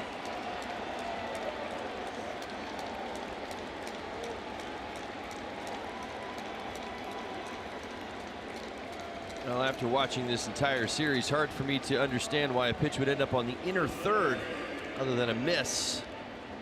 I'm guessing that's exactly what happened. Let's see where JT sets up and where this pitch ends up. Yeah, my goodness, misses all the way across the plate. This is the one spot that Harper could potentially do damage, struggling on the outer third all series long. Finally gets a fastball in and keeps it fair. He's got the second most home runs by an opponent here at Marlins Park. That was his 9th. Teammate Ryan Zimmerman actually leads with 11. He's on the disabled list. 398 feet, 108 miles an hour off the bat. And able to keep it fair down the line. Rendon's home run was out to the left center field gap. This one flicked fair down the left field line. And it's going to be extra bases for Anthony Rendon.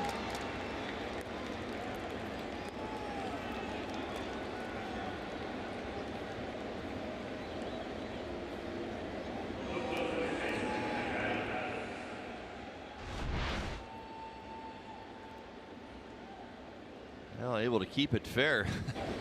Almost a one-hand backhand right there. Loses the top end.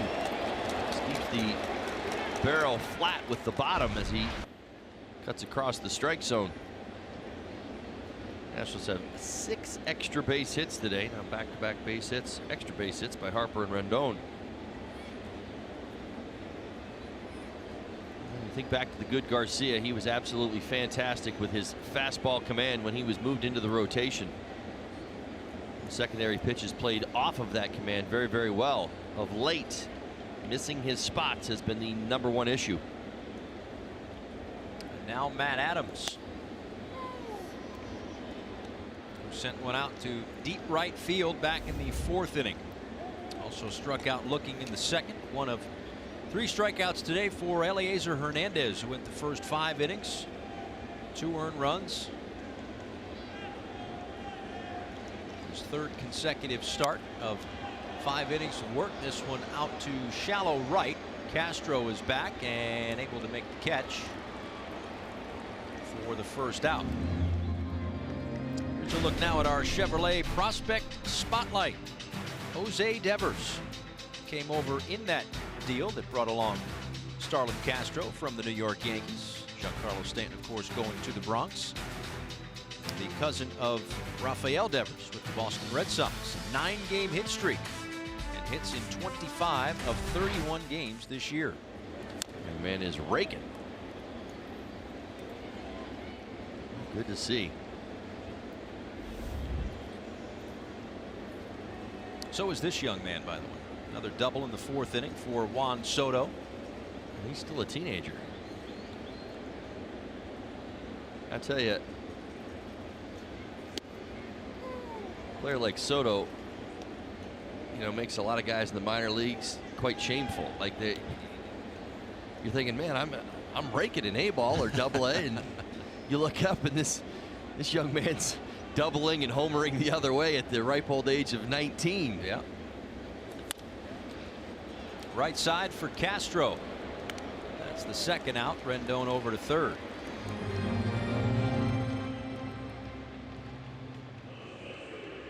Well, yeah, of course, I'm sure that there will be growing pains, but we've seen that a lot. A lot of 19, 20-year-olds coming up and making an amazing impact. I mean, well, I think the idea is that they're at least holding their own. You know, I think so much of managing the younger player is really centered around, is the player emotionally able to handle it? They are. Taylor with a tapper in front of home plate, and the inning is over. But another run in on the home run by Harper. 3-0.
A weekend. 3-0 Nationals on top as we go to the bottom of the 6th inning. Paul Severino, Todd Hollandsworth, Craig Minervini, Ellie Sacco all on board. Steven Strasburg done after 5 innings and 103 pitches, 8 strikeouts, leaves with a 3-0 lead. One of his shorter outings of 2018. In fact, the shortest outing of 2018. But he gives way to Justin Miller out of the Nationals bullpen, who will face Justin Bour, Brian Anderson, and Miguel Rojas. In there for a called strike. Also taking over at first base is Matt Reynolds. Mark Reynolds.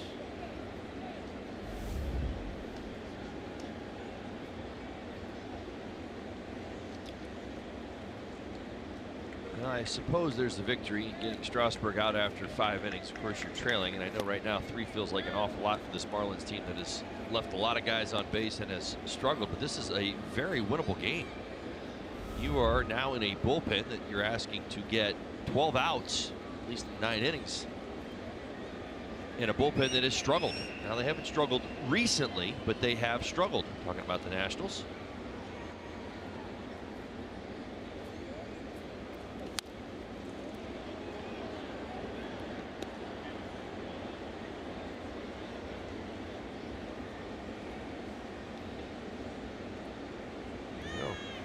example of what they've been dealing with. 4.32 ERA.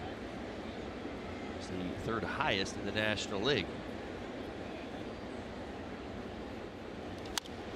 And now Bour out to left center field. Soto is in to make the running catch. One away.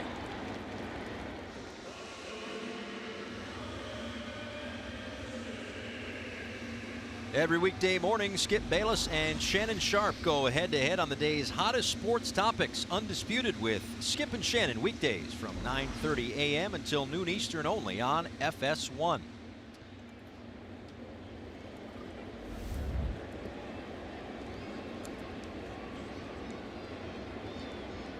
Brian Anderson 0 for 2 this afternoon.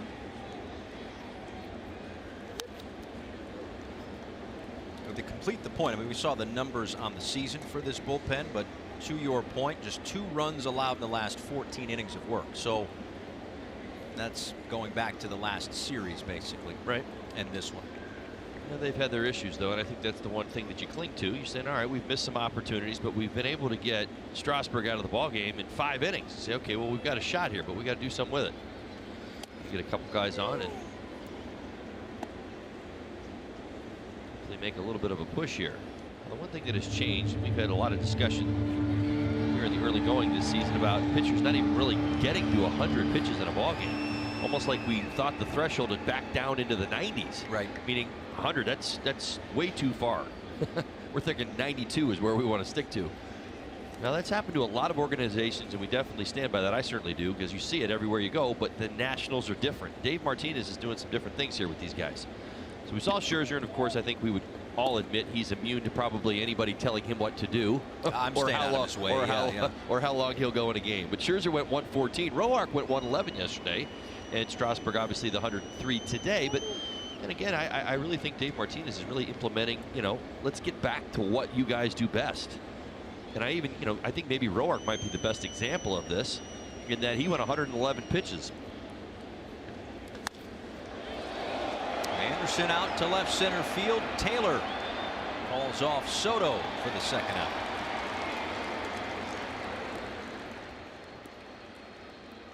FPL is proud to support our first responders in good weather and bad. See how at FPL.com.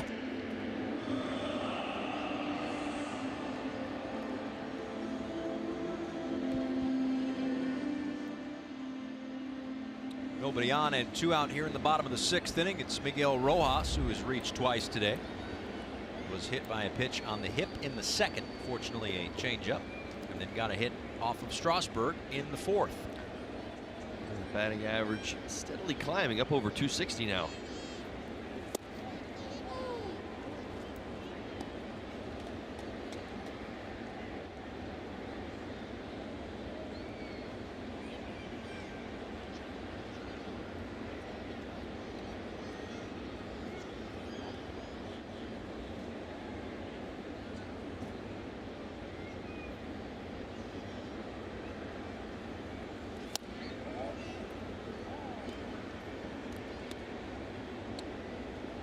We've already seen Miller in this series. Got his first win in the game a couple days ago. Last night, in fact. Scherzer got the win, his 8th on Friday night.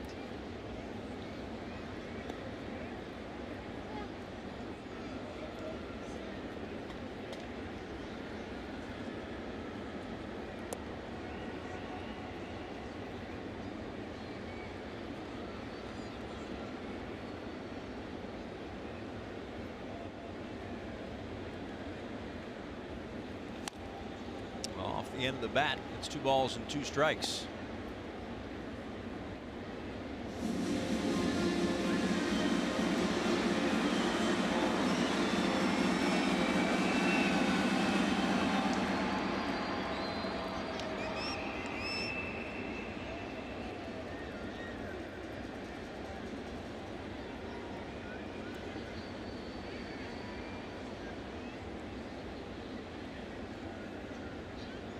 Severino sets up low and away. Here is the 2-2 pitch. That one upstairs and fouled back, still 2-2.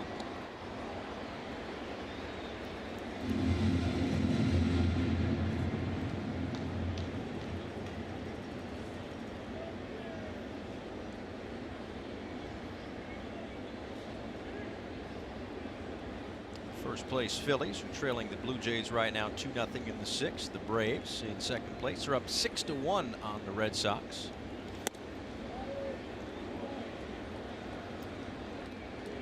New York Mets are even up at 4 in the bottom of the 3rd in Milwaukee right now. The other two teams in the National League East in a 3-0 ball game here in the bottom of the 6th.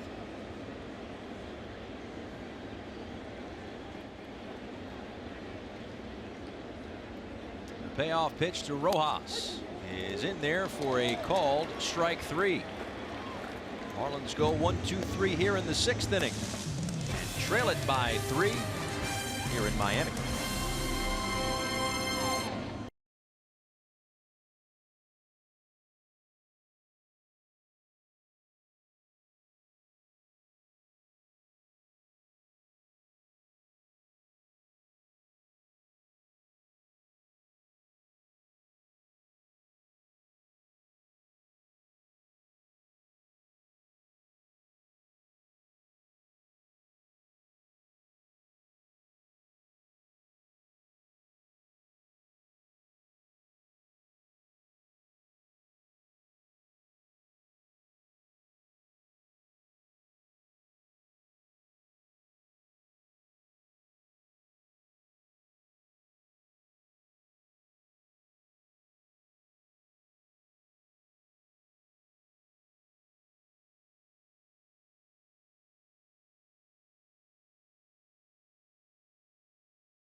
Padres for 4 games, and then Arizona to face the Diamondbacks Friday through Sunday.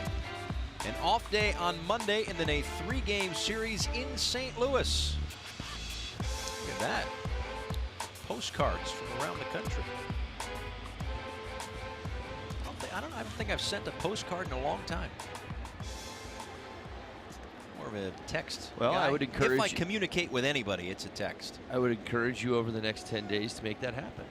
I will tell you what I do. What? When now it's different because, you know, fortunate enough to kind of do the charter flight thing, so we're not on the inside of the airports. But when I was, you know, previous life, would travel through the airports, I would always go to the shops, and I would get my son a magnet from the city that we were at. Right. So we've got a bunch of magnets all over the fridge. Awesome. Are you still doing that? Not anymore. Why? Because I just said we're not on the insides of the airports.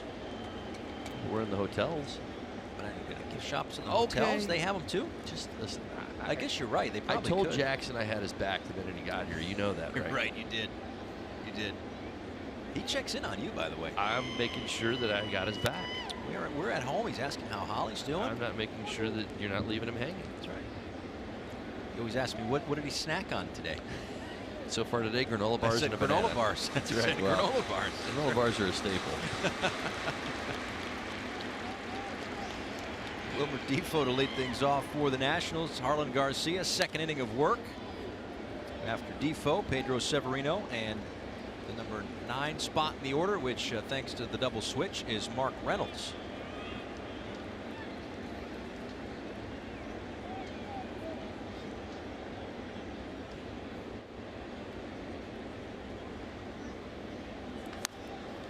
Grounded foul. Defoe, a triple and a run scored back in the 5th inning.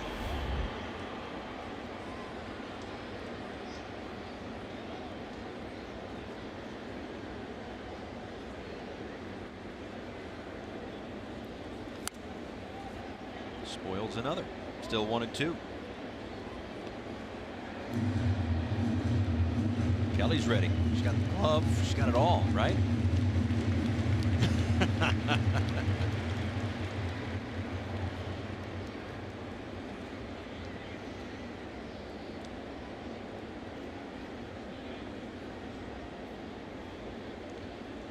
Ball and 2 strikes to Defoe. Pops this one up left side. Rojas near Kelly. Watch out, Kel. All right, be honest. Would you have had that one? Him. I was right behind him, guys, just in case it went far enough foul. I was camped out under it. I was like, all right, let's go, Miggy. I want you to catch this, but if you don't, I got your back. Let's see if there's visual evidence of this. Let's see here. I don't see Kelly. She's not pictured. I don't know. If we're going to go to the replay officials in New York, I'm going to have to go with overturned call there, Kel. I didn't see you down there. If you guys went to the other angle, you would have seen me for sure. It's, you know, all this netting, everything over here, a little tough to see. Here we go. Here we go. You see? Once again, I don't see. Oh, there you I'm are. right there. You see the glove goes up. That looked a little bit like one of my half-hearted attempts. Upstairs to Pedro Severino, 2 balls and a strike. Severino a base hit back in the 3rd. It's off Eliezer Hernandez, who worked the first 5 innings of this ball game. What did you think of Hernandez this afternoon? I think he was pretty solid. He was able to wiggle out of a couple of jams that could have potentially been more hurtful. As this ball goes foul, I think ideally, you know, you look at his first 2 starts, and I think you can draw comparisons. He made pitches when he needed to. He elevated with the fastball at times. He had a good changeup down at times. But hard to ignore the few mistakes that he made. There were some balls that were hit hard that we did not see in those first 2 games. When he missed with his fastball and hitter's count, he was made to pay for it. 2 extra base hits, a couple of triples, a home run, a couple of doubles as well. And inside to Severino. 1 on, 1 out here in the 7th. A burger, a beer, and a ball game. Start the weekend off right with Modelo Burger and Beer Fridays. Enjoy this fantastic deal on June 8th when the Marlins take on the Padres at 7:10. Tickets start at just $30. Your tickets at marlins.com/burger.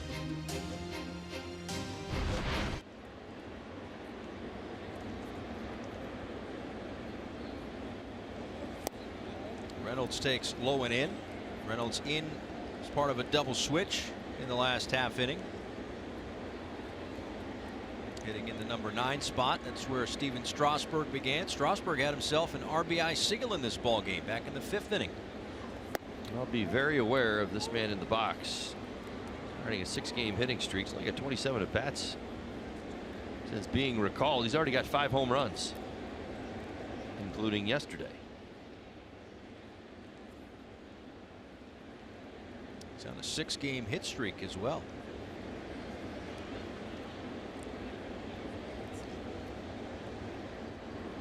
The combination of Adams and Reynolds, 7 homers in the last 10 games. Perfect platoon in the absence of Ryan Zimmerman.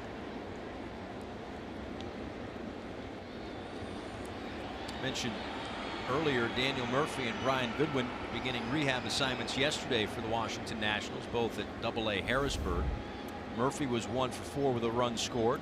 Goodwin 1 for 4 with a stolen base, both playing again today. As Reynolds lines one into right center field.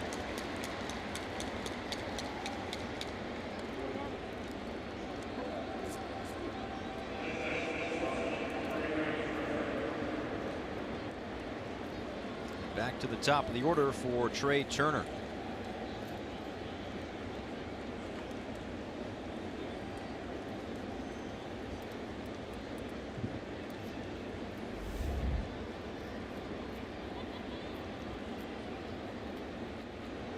Inside. Fortunately able to get out of the way. This just in from the Boston Red Sox Atlanta Braves game. Acuna Jr. on a ground ball to short, hustling down the line, took a terrible tumble after hitting the bag and is down. A great deal of pain. saying it's his left leg. Turner out to the gap in left center field. That's going to bring home Severino, cut off by Dietrich. Reynolds moves to third on the RBI double by Trey Turner. It's 4-0 Washington.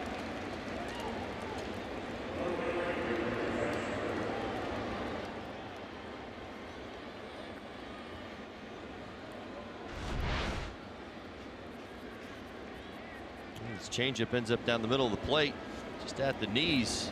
Turner been swinging a hot bat even today, even though it's his first hit. He's lined out twice before the base hit.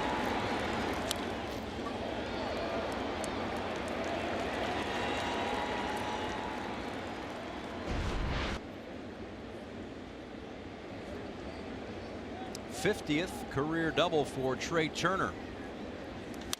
And line drive out to center field by Harper. Brinson's there. Here comes Reynolds. Here's the throw. Not in time. A sacrifice fly for Bryce Harper. And the Nationals now up 5-0.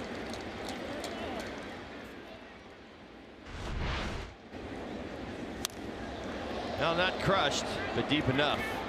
Medium deep fly ball to center. Brinson quick in getting rid of it. On line, but not enough behind it.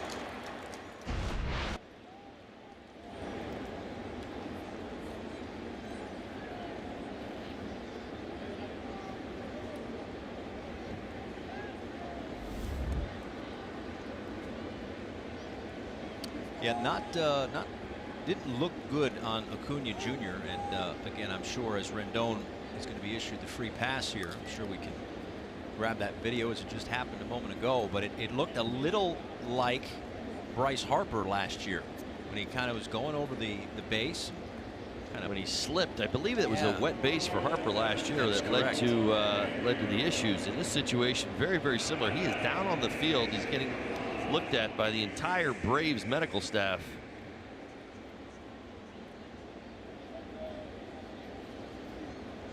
Certainly don't want to speculate, but not a good scene in Boston for the Atlanta Braves and their young phenom, Acuna. Keep an eye on that as Adrian Sanchez will hit here. Pinch hitting in what is now the pitcher spot after the double switch.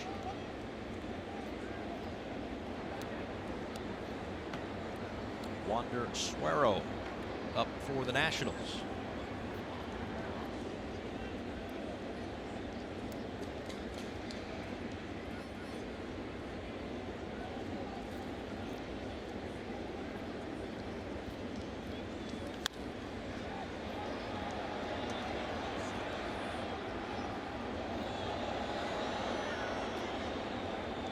Sanchez called up a little more than a week ago from AAA Syracuse. A couple of ticks under 300, 9 doubles, a home run, 8 RBIs in 24 games in northern New York.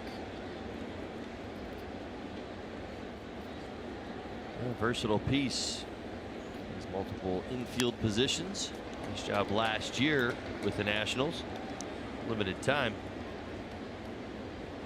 34 games.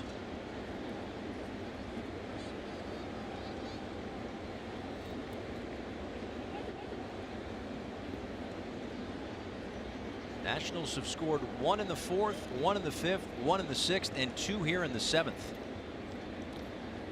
Seems like it's right along with the theme you had mentioned early on. This Nationals team continues to add on late in the game. Now 4 runs scored in innings 1 through 5 this series. 14 runs scored innings 6 through 9.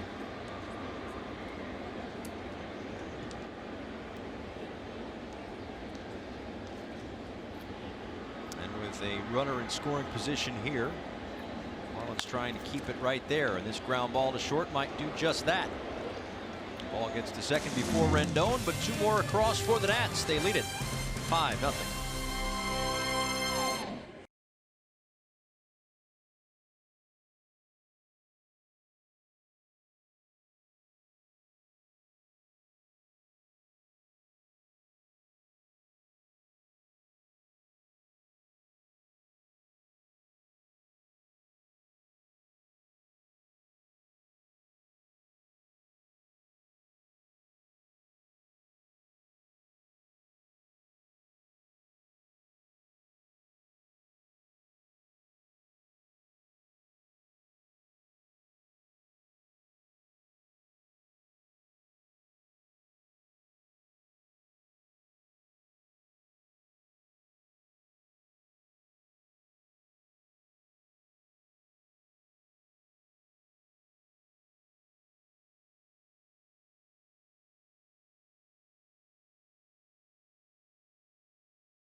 connecting on a home run to left center field, got the scoring started, gave the Nationals a 1-0 lead. They would tack on another in the 5th inning through a drawn-in infield. Steven Strasburg brings home Wilmer Defoe, who had previously tripled, and then Bryce Harper able to keep this one fair. A long home run to left field. Then Trey Turner comes through to bring home Pedro Severino. More from Harper, a sacrifice fly off of Carlin Garcia. And that is the 5 runs for the Washington Nationals. That's where we are right now. Going to the last of the 7th. Let's go downstairs to Craig Minervini. Well, Paul, they had Major League Baseball get together a committee of 10 scientists to look back at the increased home run rate of the baseball since 2015. What they came up with, you won't believe. It's a packet this big, 84 pages. These scientists, and take a look at some of the charts. They looked at humidity. They looked at the rubber pill of the baseball. They think it's more centered lately, so the ball is staying rounder. Percentage of home runs. They looked at the baseball itself. They went to Costa Rica to look at every piece of the baseball. They looked at how the weather affects baseballs, the pills that are prepped. How about this one? The distribution based on the exit speeds. I mean, they covered everything you possibly could, and they came up with no definitive conclusion. However, they did think that the reduced drag, and I got to read this because it's so confusing, for the given launch conditions as opposed to the change in launch conditions was the difference. That the pill basically in the middle here may be more centered and the ball is spinning more evenly, and thus maybe that's the reason it's traveling a little bit further. I'm sure you got all that. I've got the 84 pages. Both of you will have some required reading on the plane to go through all these great charts. Plenty of time to do it, right? Plenty of time. Look at this stuff. Great stuff. Yeah, that's a lot of folks right there. A lot of smart individuals. Well, my understanding is that they have concluded there's been an acknowledgement that something is different, but they won't name it's specifically what the change has. They're just merely admitting that yes, there are more home runs and they're getting out at a much greater rate. I think now is the perfect time for me to admit that I cheated on a physics test in high school. So Nobody's I listening. have no idea what any of that stuff even means. Yeah. More homers, right? That I can. You know, guys, one thing they did say was that there is no change. This is the big talk. Remember, everybody said the seams are higher. Well, right. This was one thing that did come out. No change. They looked at this. No change in the size, the weight, the seam height, right, or what they call the COR of the baseball was seen. Right. And so that one that came out. Remember the pitcher saying, "Oh, the seams are different ball in different leagues." That they did say proven. No change at all. And they went to Costa Rica, the Rollings plant. They're also looking, this is interesting too, at possibly having a humidor in every ballpark starting next season. That's something they're going to look again, the humidity, the effect of the air on the baseball. Interesting. I know that they've got the humidor obviously in Colorado and now Arizona. Yeah, two highest elevations. I'm curious to get to Arizona because their offense has been struggling like some kind of crazy, and I keep hearing rumblings and grumblings that they're blaming the humidor. That perhaps in their heads, evidently. Maybe a psychological element to it. So JT Riddle strikes out. First of the afternoon for What I Suero. thought was so interesting was, this incredible study. The conclusion is, nothing's changed with the baseball except that, yes, we know that there's more home runs. And there's a little bit more, he was talking about the center, being a little bit more centered. Right. And I kept thinking, he was talking about how the ball kind of runs a little more true. Like, say that to any pitcher. And he just turns it on its side and grabs a two-seamer and shows you what a sinker looks like. You know what I mean? And it's like, okay, so now we're talking, four-seam velocity at the top of the zone. Listen, it's the cat and mouse game that goes on between hitters and pitchers. It's been going on since the game was invented, since it was created. You start to dominate the low zone, hitters start to talk about launch angle and getting down into that low zone and finding ways to elevate. Next thing you know, we start talking about four-seamers at the top of the zone. And next thing you see, this wave of high ball hitters will come into the game in the next few seasons, and it'll change. Well, I think the other thing, too, is that I think we'd both agree that velocity across the game is up, right? Sure. Okay, so now the pitchers are providing a little bit more of the power. Right. And guys are not swinging less hard. really letting it rip. Well, so right, you just had all that together. You're having more. Listen, without being a physics major myself, certainly, I've got a high school education, but the idea is that, when the bat hits the ball, it's hitting it at much greater. I mean, you've got more velocity coming in and more velocity going out. Right. Much better explosion, if you will. It's funny because, like even this season, which I think is so interesting, you and I, unintentionally, we talk every day about everything that's going on around baseball, not just here. And we also feel like you admit, like, yeah, the pitching's doing this, this, and this. And the next thing you know, we're talking about homers as well, right? I mean, it's kind of in that spot right now where we said, oh, every day it seems like somebody's getting close to throwing another no-hitter. Yep. Perfect game. Talk about it almost every day, right? Of course, we talk about the home runs. Mike Trout goes 5 for 5 in New York yesterday with 3 doubles and a homer, right? So Brinson out to right field. Long run for Harper. Slides. And that one falls foul. Good effort by Harper, but it's 3-2 to Brinson. Not much ado about nothing. A lot of effort. No catch. Brinson all the way back to home plate. Time for the showstopper. This is the aforementioned Mike Trout. A big day for him. 5 hits, 3 doubles, a home run. Of course, from New Jersey, not very far.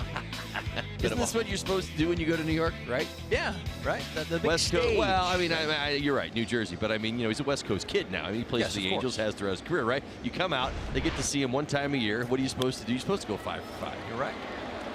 Brinson barely out of the box before Defoe puts that one away for the second out here in the 7th. Might be our most legitimate, most well-represented showstopper. You're ranking these now? Well, I don't know. I think when guys kind of live up to their billing, I find that amazing. I don't know if people realize how hard it is to be, Mike Trout, to be as good as he is every day and what goes into it. Then to show up on the biggest stage in the brightest spotlight and go 5 for 5. You can't script that stuff. How in the world has he not been to the postseason yet? Well, I think he has. He was there for 3 games. Well, that's what it was. It's barely a blink. I know. mean, that doesn't. You know what I'm talking about. Yes. I'm talking a long, lengthy look, a little history, some big moments. Yeah. No, I totally agree with you. And what's interesting too is there's been a lot of chatter this year because he's off to another amazing start. It's like, ho hum, here we go again. But people are now saying that he's either underrated or underappreciated. He's got like 62 MVPs and 46 runner-ups, and somehow people think he's underrated. Oh, I tend to agree with that conversation. There was a few years in there where I thought, I almost thought that the voters were thinking we need to give it to somebody else, just because. Because when you looked at his value and you kind of weighed it and you looked at what he did, he still was better than a few people that won. Just saying. It's a fun debate to have. There's no doubting that.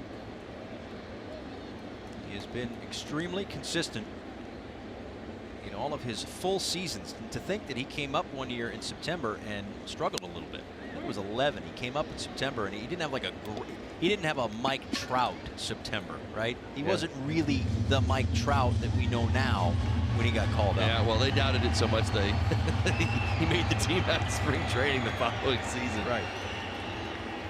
I remember actually announcing his games in the Arizona Fall League. It was Trout and Harper on the same team in the Arizona Fall League. Inside to Yadiel Rivera, pinch hitting here in the 7th inning with the Marlins down 5-0. Well, I'll ask you the one question that's been asked over the last 5, 6, 7 years. Who do you like more? You like Harper? You like Trout? Here's No. Okay. Listen, I've got one rule. You know what it is. Not with 2 outs. One or the other. Oh, okay. Come on. Bobbled at short, and the throw safe.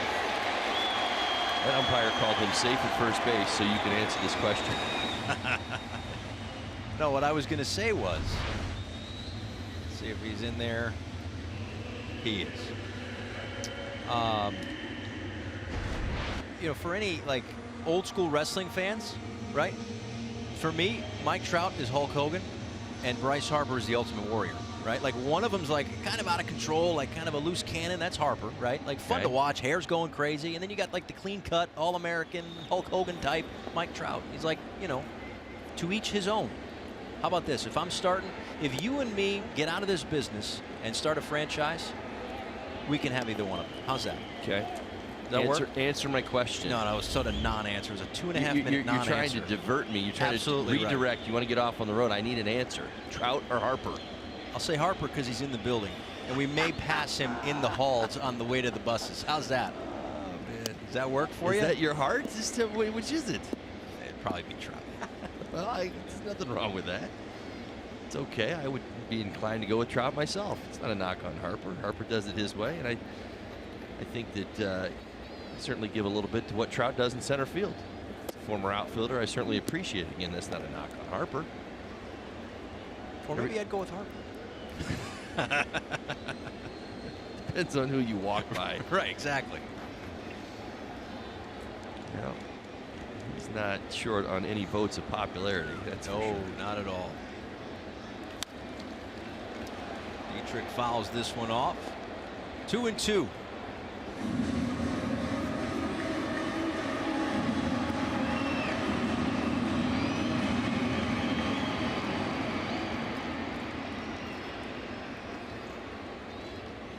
Trout's Angels are currently down 3-1 in the Bronx as we play on this Sunday afternoon.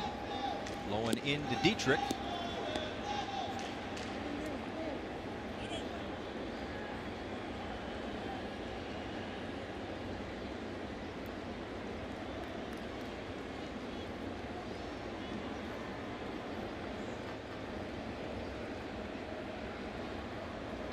Rivera off on the 3-2 pitch. Ground ball, base hit through the right side for Dietrich. And on the third goes Rivera. First and third, 2 outs in the 7th for Miami.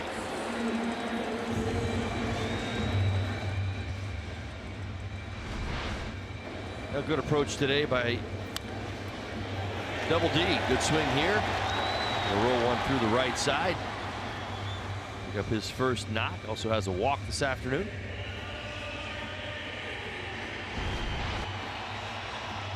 Pitching coach Derek Lilliquist out to talk to Suero.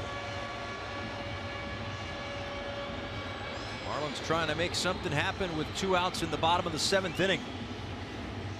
They've been kept off the scoreboard this afternoon. Hit by Dietrich, just their 4th hit of the day. 3 hits off of Steven Strasburg. Miller worked a clean 6th inning, and after the E6 that allowed Rivera to reach, the base hit by Dietrich, and now a 2-out rally for the Marlins, or at least hoping for one, with JT Realmuto at the plate.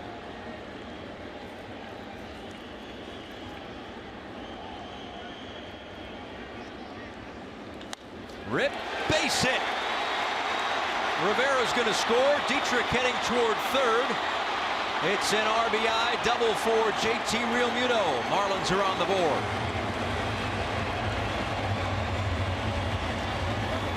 Now no waiting around. Back-to-back pitches. Finally get the Marlins on the scoreboard. Good swing, cut fastball once again. Splits the plate. Doesn't cut as much as he intended.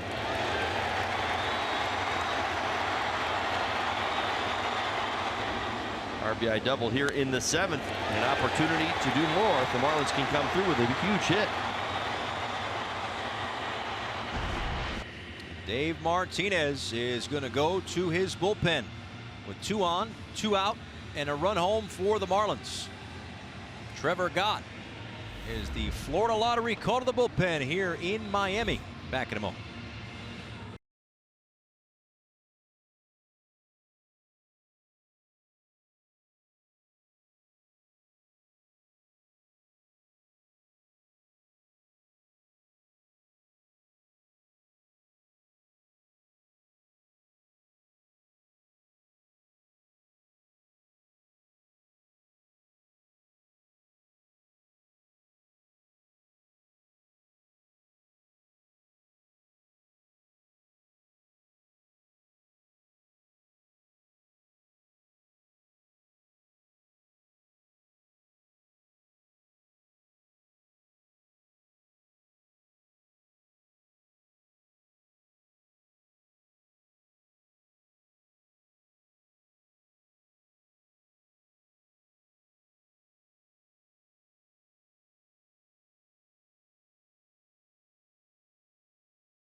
The Marlins trying to rally. This call to the bullpen is brought to you by the Florida Lottery. It's good to have options. That's why the Florida Lottery has 70 unique scratch-off games. So add a little play to your day with these new games. The Florida Lottery, it's your ticket. Claim it. Must be 18 or older to play. Play responsibly. After the RBI double for JT Realmuto, the Marlins on the board. Trevor Gott is in. 17th time that the Marlins have called on him this year. 5.40 ERA, and opponents hitting .264 against him out of the Nationals bullpen, that is. So it's Starlin Castro with 2 runners in scoring position. Situations where the Marlins have scuffled in this series. 3 strikeouts today, or a strikeout, 0 for 3 for Castro, and I'm sure he'd like to see anybody but Strasburg at this point. Now, don't be fooled. Gott certainly not as big as Strasburg in size, but guess what? He throws just as hard, 96 miles an hour. He's got a heavy sinker. You just saw it. Throws a curveball as well. This guy is not short on velocity.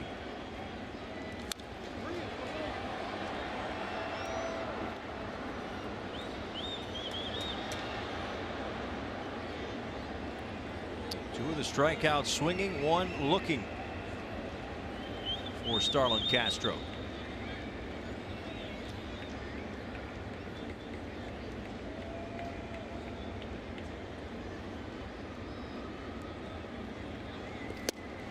Inside, 94 miles an hour.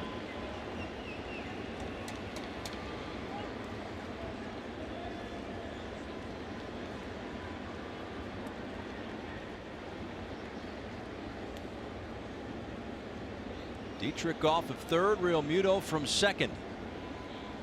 Will be a 2-1 from Gott. Gott the black, 2-2. Now there's been some questions about the outside corner. That looks like a good pitch. For now, I know that there's been a little leeway off that corner, especially to the right-handed hitters.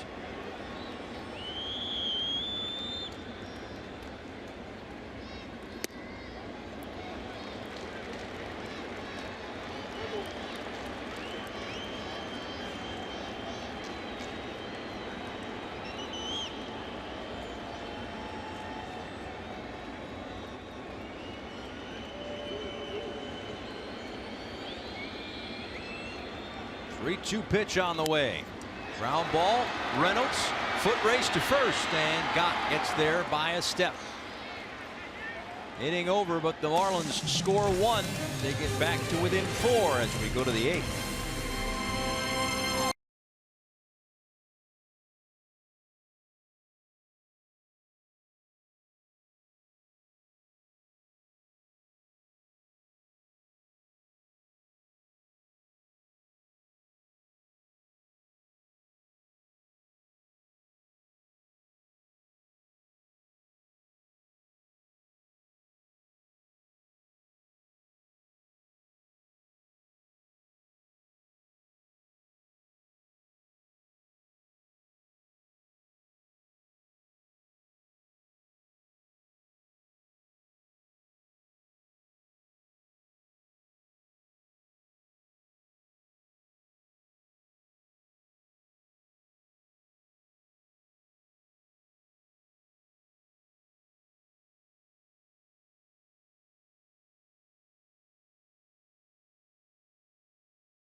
Ronald Acuna Jr.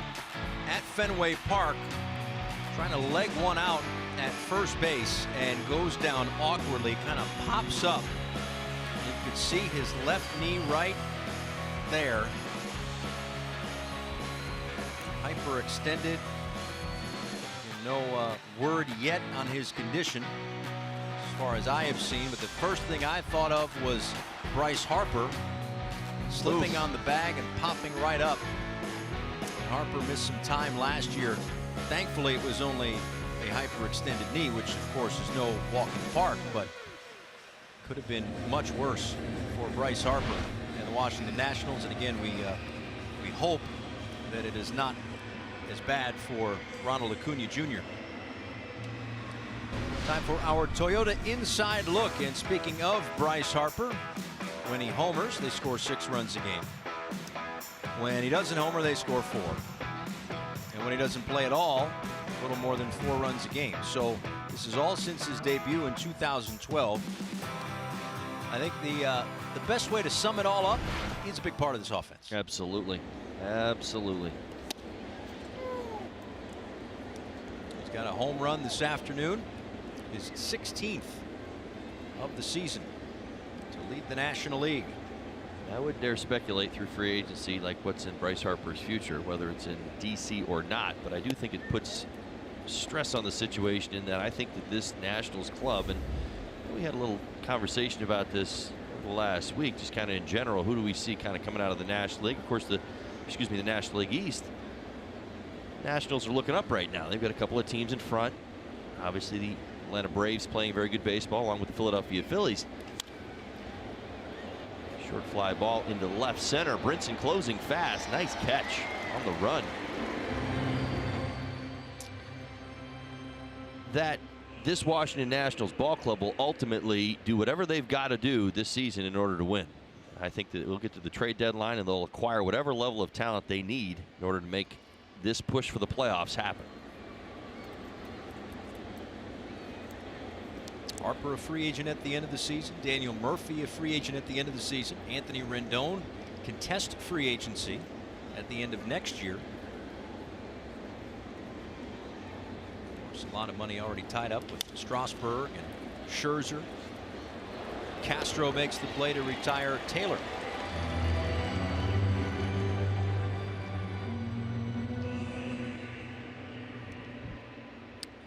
Time for the Toyota Trend, and it focuses on what the Nationals have done early in games and late in games against the Marlins in this series.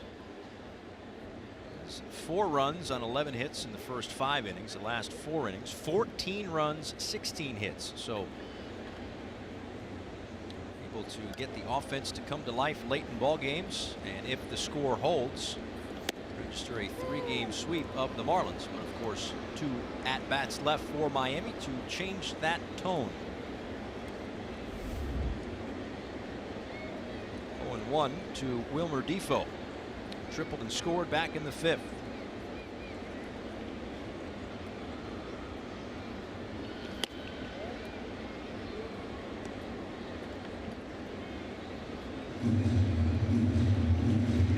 Couple of innings of work today for Harlan Garcia. 4 hits, 3 runs, couple of walks.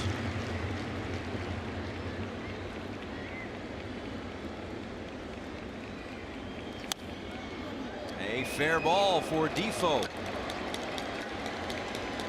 Another extra base hit. He thought about it for a second, but will stay at second base with a 2-out double here in the 8th. Another extra base hit for Defoe. 8 extra base hits today for the Nationals. Defoe's last 3 hits: homer, triple, double.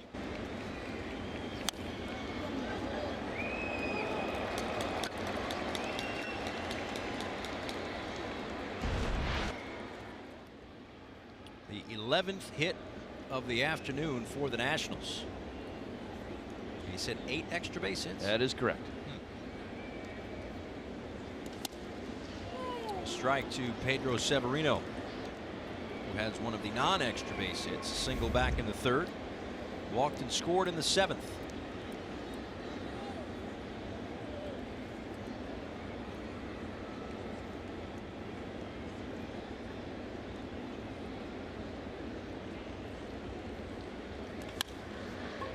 Hit sharply to second, but Castro is there. And the inning is over. We go to the bottom of the 8th inning. The Marlins trailing it 5-1.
Is brought to you by Southwest.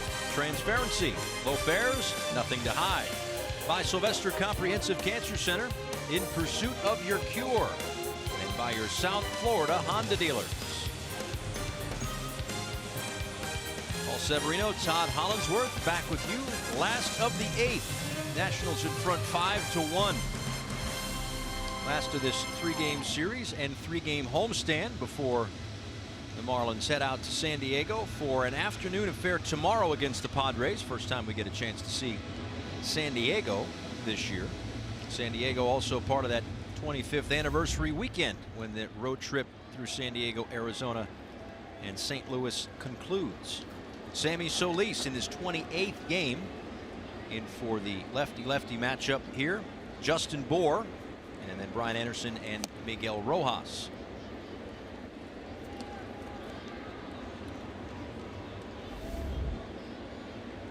Base hit for Bour in the 2nd inning.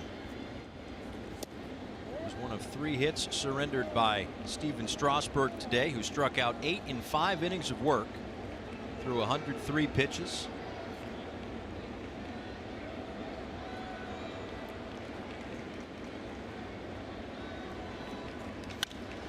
Bour out to center field.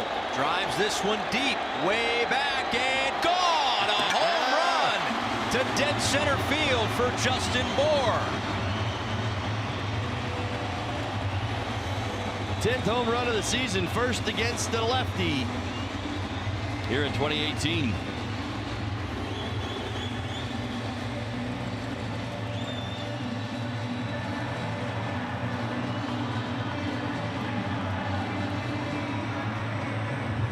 I'll tell you what, Paul, JB, some struggles earlier in this series, has corrected them here this afternoon. He's had some great at-bats against Strasburg and a great swing on an elevated fastball here in the 8th.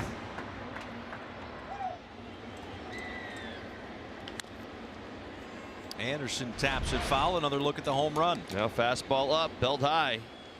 It's almost the same spot. He loves that pitch. Remember, you think back to the Mets series, right? His first 2 homers of the year, those fastballs up and away. He went to left center field. Almost that same spot. Get those arms extended. 424 feet. We talked an awful lot about missing those spots today. So Severino sets up. See that glove making its way to the top of the zone. No doubt home run for JB.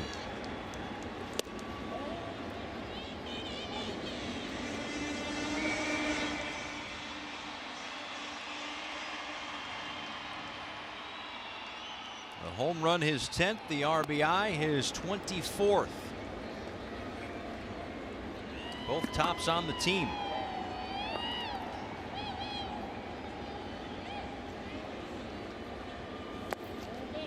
Going in. A check, no swing over at first, and one more look via StatCast on the home run. 106 miles an hour exit velocity off the bat. No doubt home run. Certainly enough height and distance when he hit it.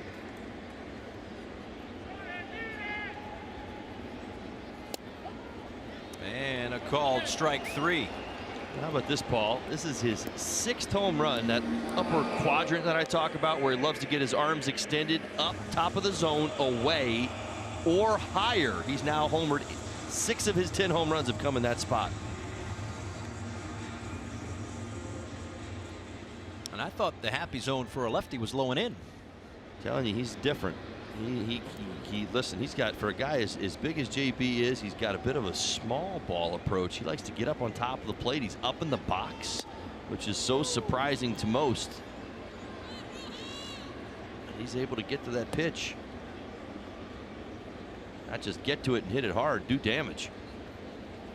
To straightaway center field, get the Marlins within 3 now with 1 out in the 8th. As Miguel Rojas takes upstairs. This is exactly what I'm talking about. See, that's, you know, I used to say this, I used to think it this way. JP, Juan Pierre, and I used to talk about this an awful lot, where he stood in the box. Now, I think I was kind of explaining this to you yesterday. High fly ball to left.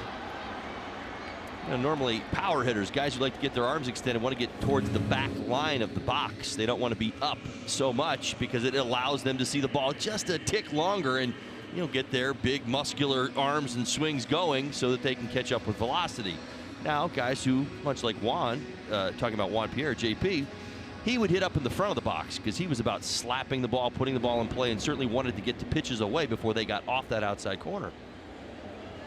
Justin Bour is very unique in that he actually straddles home plate. And again, he's a big, strong guy who can hit the ball out at, you know, any part of the ballpark. And what you were saying yesterday was that pitch on the outside corner where he's done a lot of his damage this year. You, as that back line, I couldn't reach it. Couldn't get to it. Absolutely couldn't get to it because I would be farther in the box. I would be deeper in the box, meaning it wouldn't allow my arms to get out there. I had to let the ball travel another foot or so in order for myself to be able to reach it on that outside part of the plate.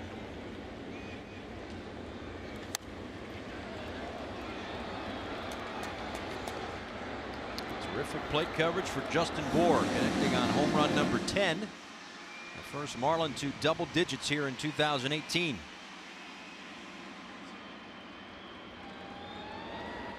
Closing the gap to 5-2 as JT Riddle takes ball 2.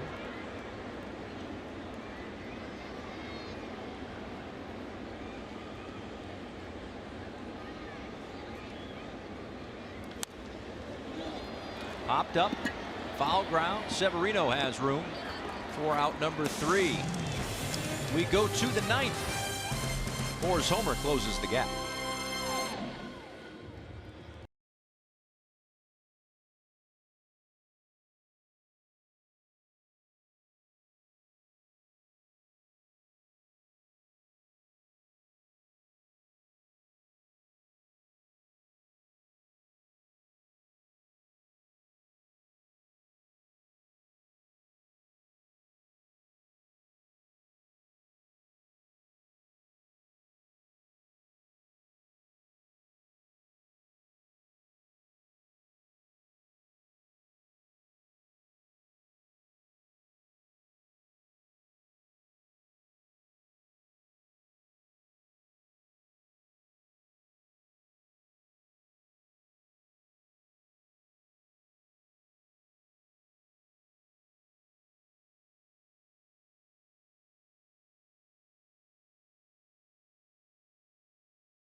takes over.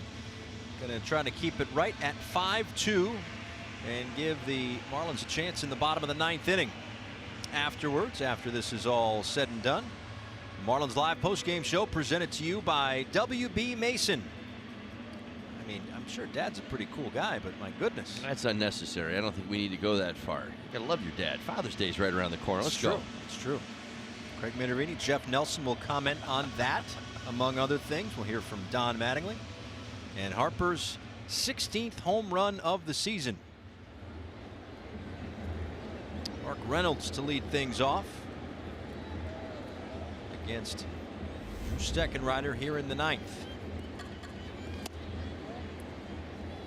Harper's got 16 home runs. Reynolds has 5.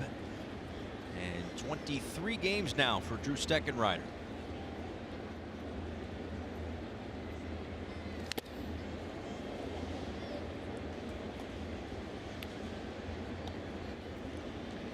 First appearance in the series for Steckenrider, still working his way back from a bit of a rough patch.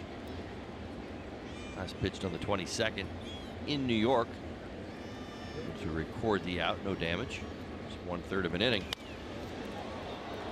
Reynolds out to center field. Brinson for the first out.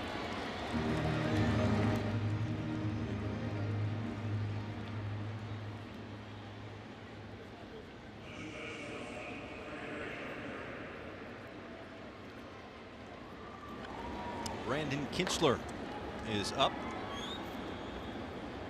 One of a couple of relievers that the Nationals have that have closing experience. If the score holds at 5-2, it'll be a safe situation. We've seen Sean Doolittle the first 2 nights, finishing off a couple of Nationals wins along with Doolittle and Kintzler. They also have Ryan Madsen, who has closed before, although not on their active roster right now. Through a bullpen session here today, eligible to come off the disabled list in a few days. Turner out to right field. 2 away. You mentioned Doolittle, first save, a 5-out save. I know the pitch count is not up over the top, certainly manageable, but closed out games on back-to-back days.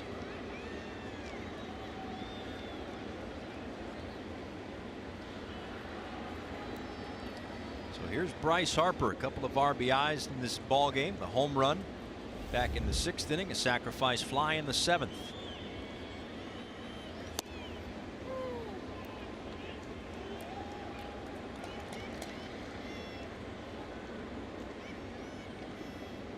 The 16 home runs, tops in the National League, and the 38 RBIs, a couple off the pace by Eugenio Suarez of the Reds.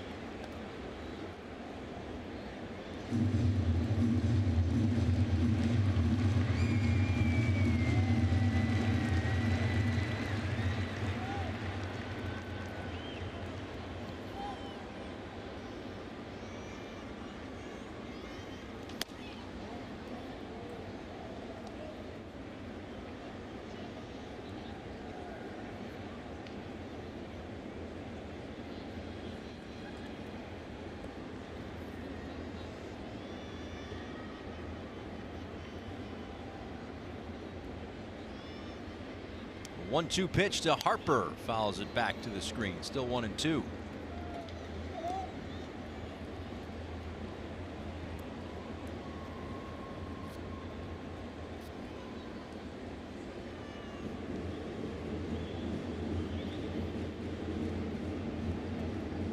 With a home run today, it's adding to the long list of homers for Bryce Harper. He's called out on strikes. He can't believe it, but Steckenrider will take it. One more look. Close enough. Plate's been wide for both clubs today. 5-2.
11-1 for Washington, 2-6-0 for Miami.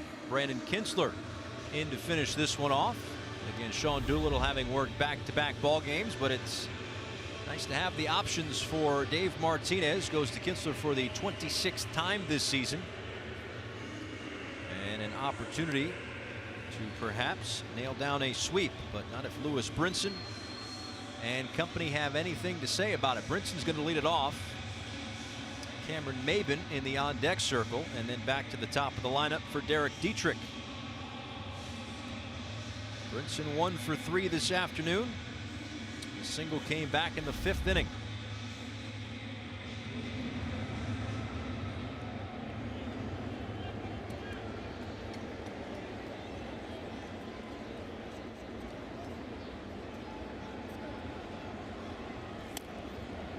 This is low. Kintzler with 1 save this year in 3 opportunities.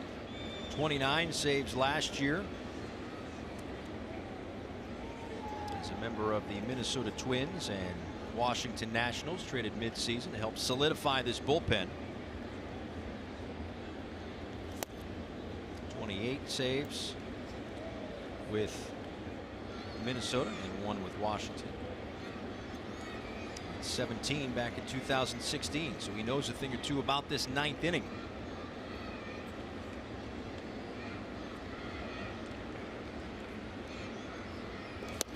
He's a candidate for action on the ground. You see the tailing action on his arm side as the ball comes out. He's not going to overwhelm you with velocity, but movement he can. He's given up 1 home run on the season.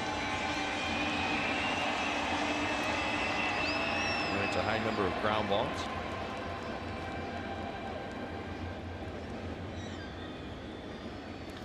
Rip, foul.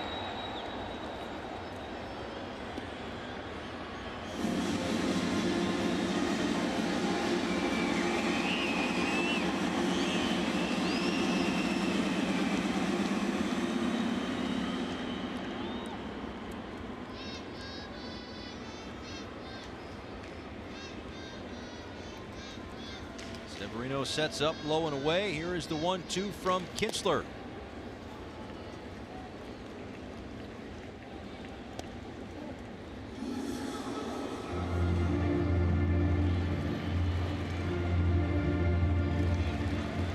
This one, the Marlins off to San Diego. An afternoon game tomorrow. Marlins live pregame show on the air at 3:30. First pitch a little after 4.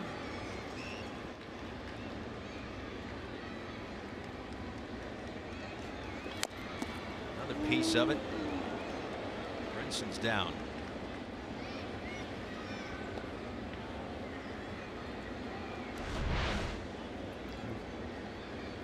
The look. See that heavy sink on the ball, the instep, front foot. Yes, indeed. The guard is there, but certainly felt it.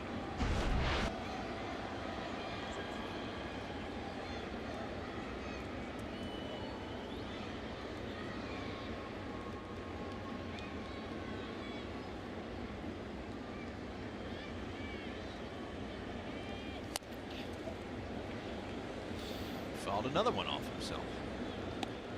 Well, of course, you saw where he went right back to, right? And the funny thing about it is the hitter, you know it's coming. Yeah. And that's just the thing. You're like, yep, you know, he's going to throw me another sinker in at my ankle, and I'm going to have to foul it off in order to keep this bat going.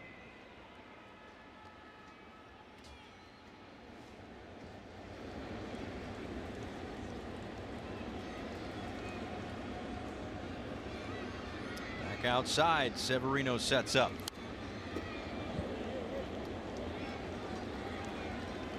Check swing, foul ball, still 1-2.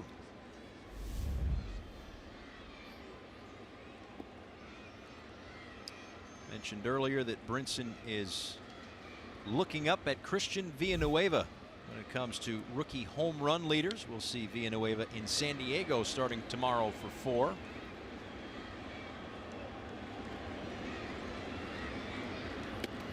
Two and 2. Again, Maben on deck, and then the top of the order.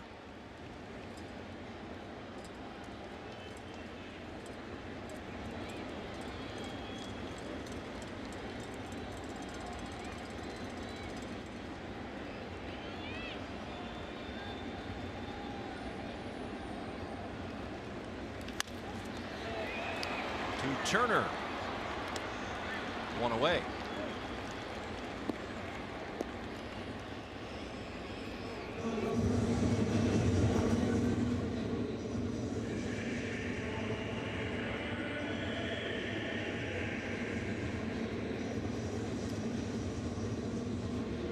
So it's Maben off the bench, where he is a .261 hitter this season. Trying to keep the line moving, or at least get something started for the Marlins here in the 9th inning.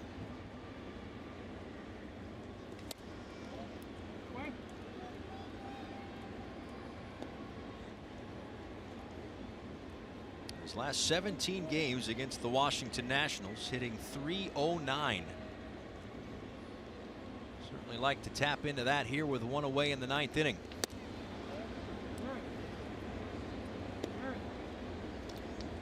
Maybe a couple of hits as a pinch hitter, including a double, also has a couple of walks.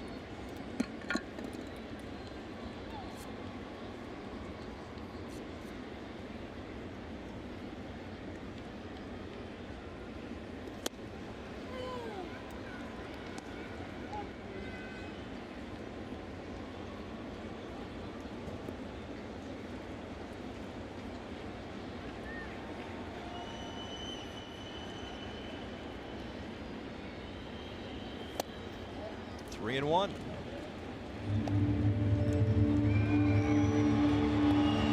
Maben 2 for 6 in his career, a home run, 2 RBIs against Brandon Kintzler.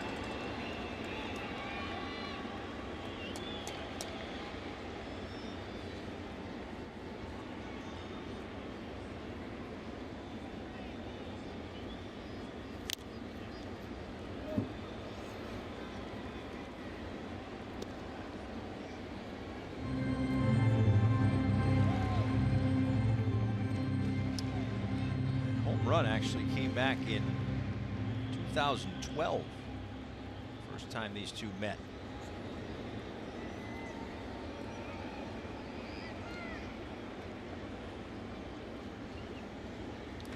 Right back up the middle, and that one's going to get through for a base hit. A 1-out pinch hit single for Cameron Maben.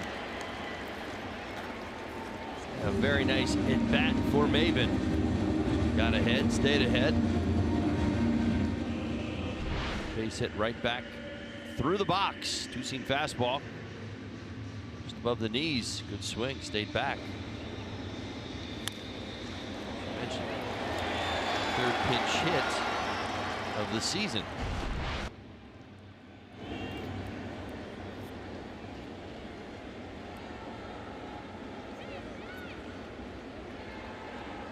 I'll bring up Derek Dietrich. 0 for 2 against Kintzler.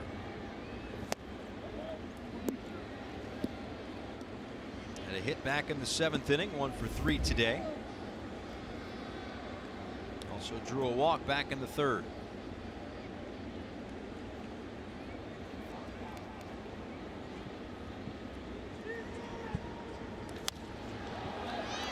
This one popped up in the shallow left center field. It's going to be Turner for the 2nd out.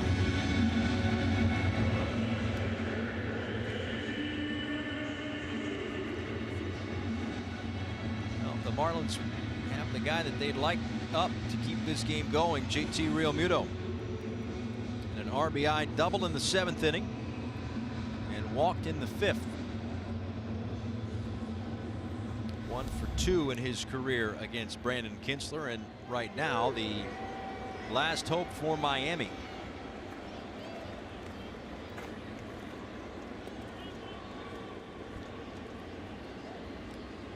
Maben goes. Realmuto takes. And on to second with defensive indifference is Maben.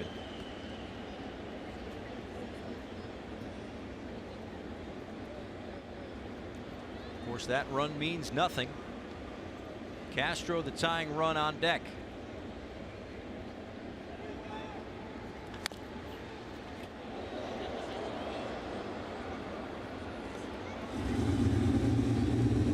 A number of foul balls to the left side today as the Nationals really have stayed in hard on the righties.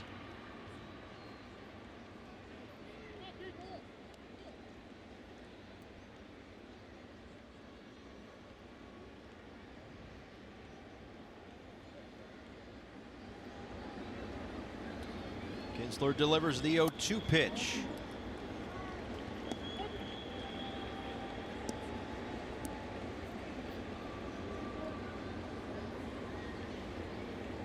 He'd like to get it to Castro. He's 5 for 11 with a couple of home runs against Kinsler in his career. It's up to JT to extend the ball game. Line right to Turner, and that's going to do it. As the Nationals win this one 5-2, they take all 3 games in the series against the Miami Marlins. The first 3 meetings this year between these two NL East rivals. Bryce Harper with a home run in this one, as the Nats continue their winning ways. They have now won 17 games on the road this year and 11 in a row against Miami. Marlins Live postgame coming up next.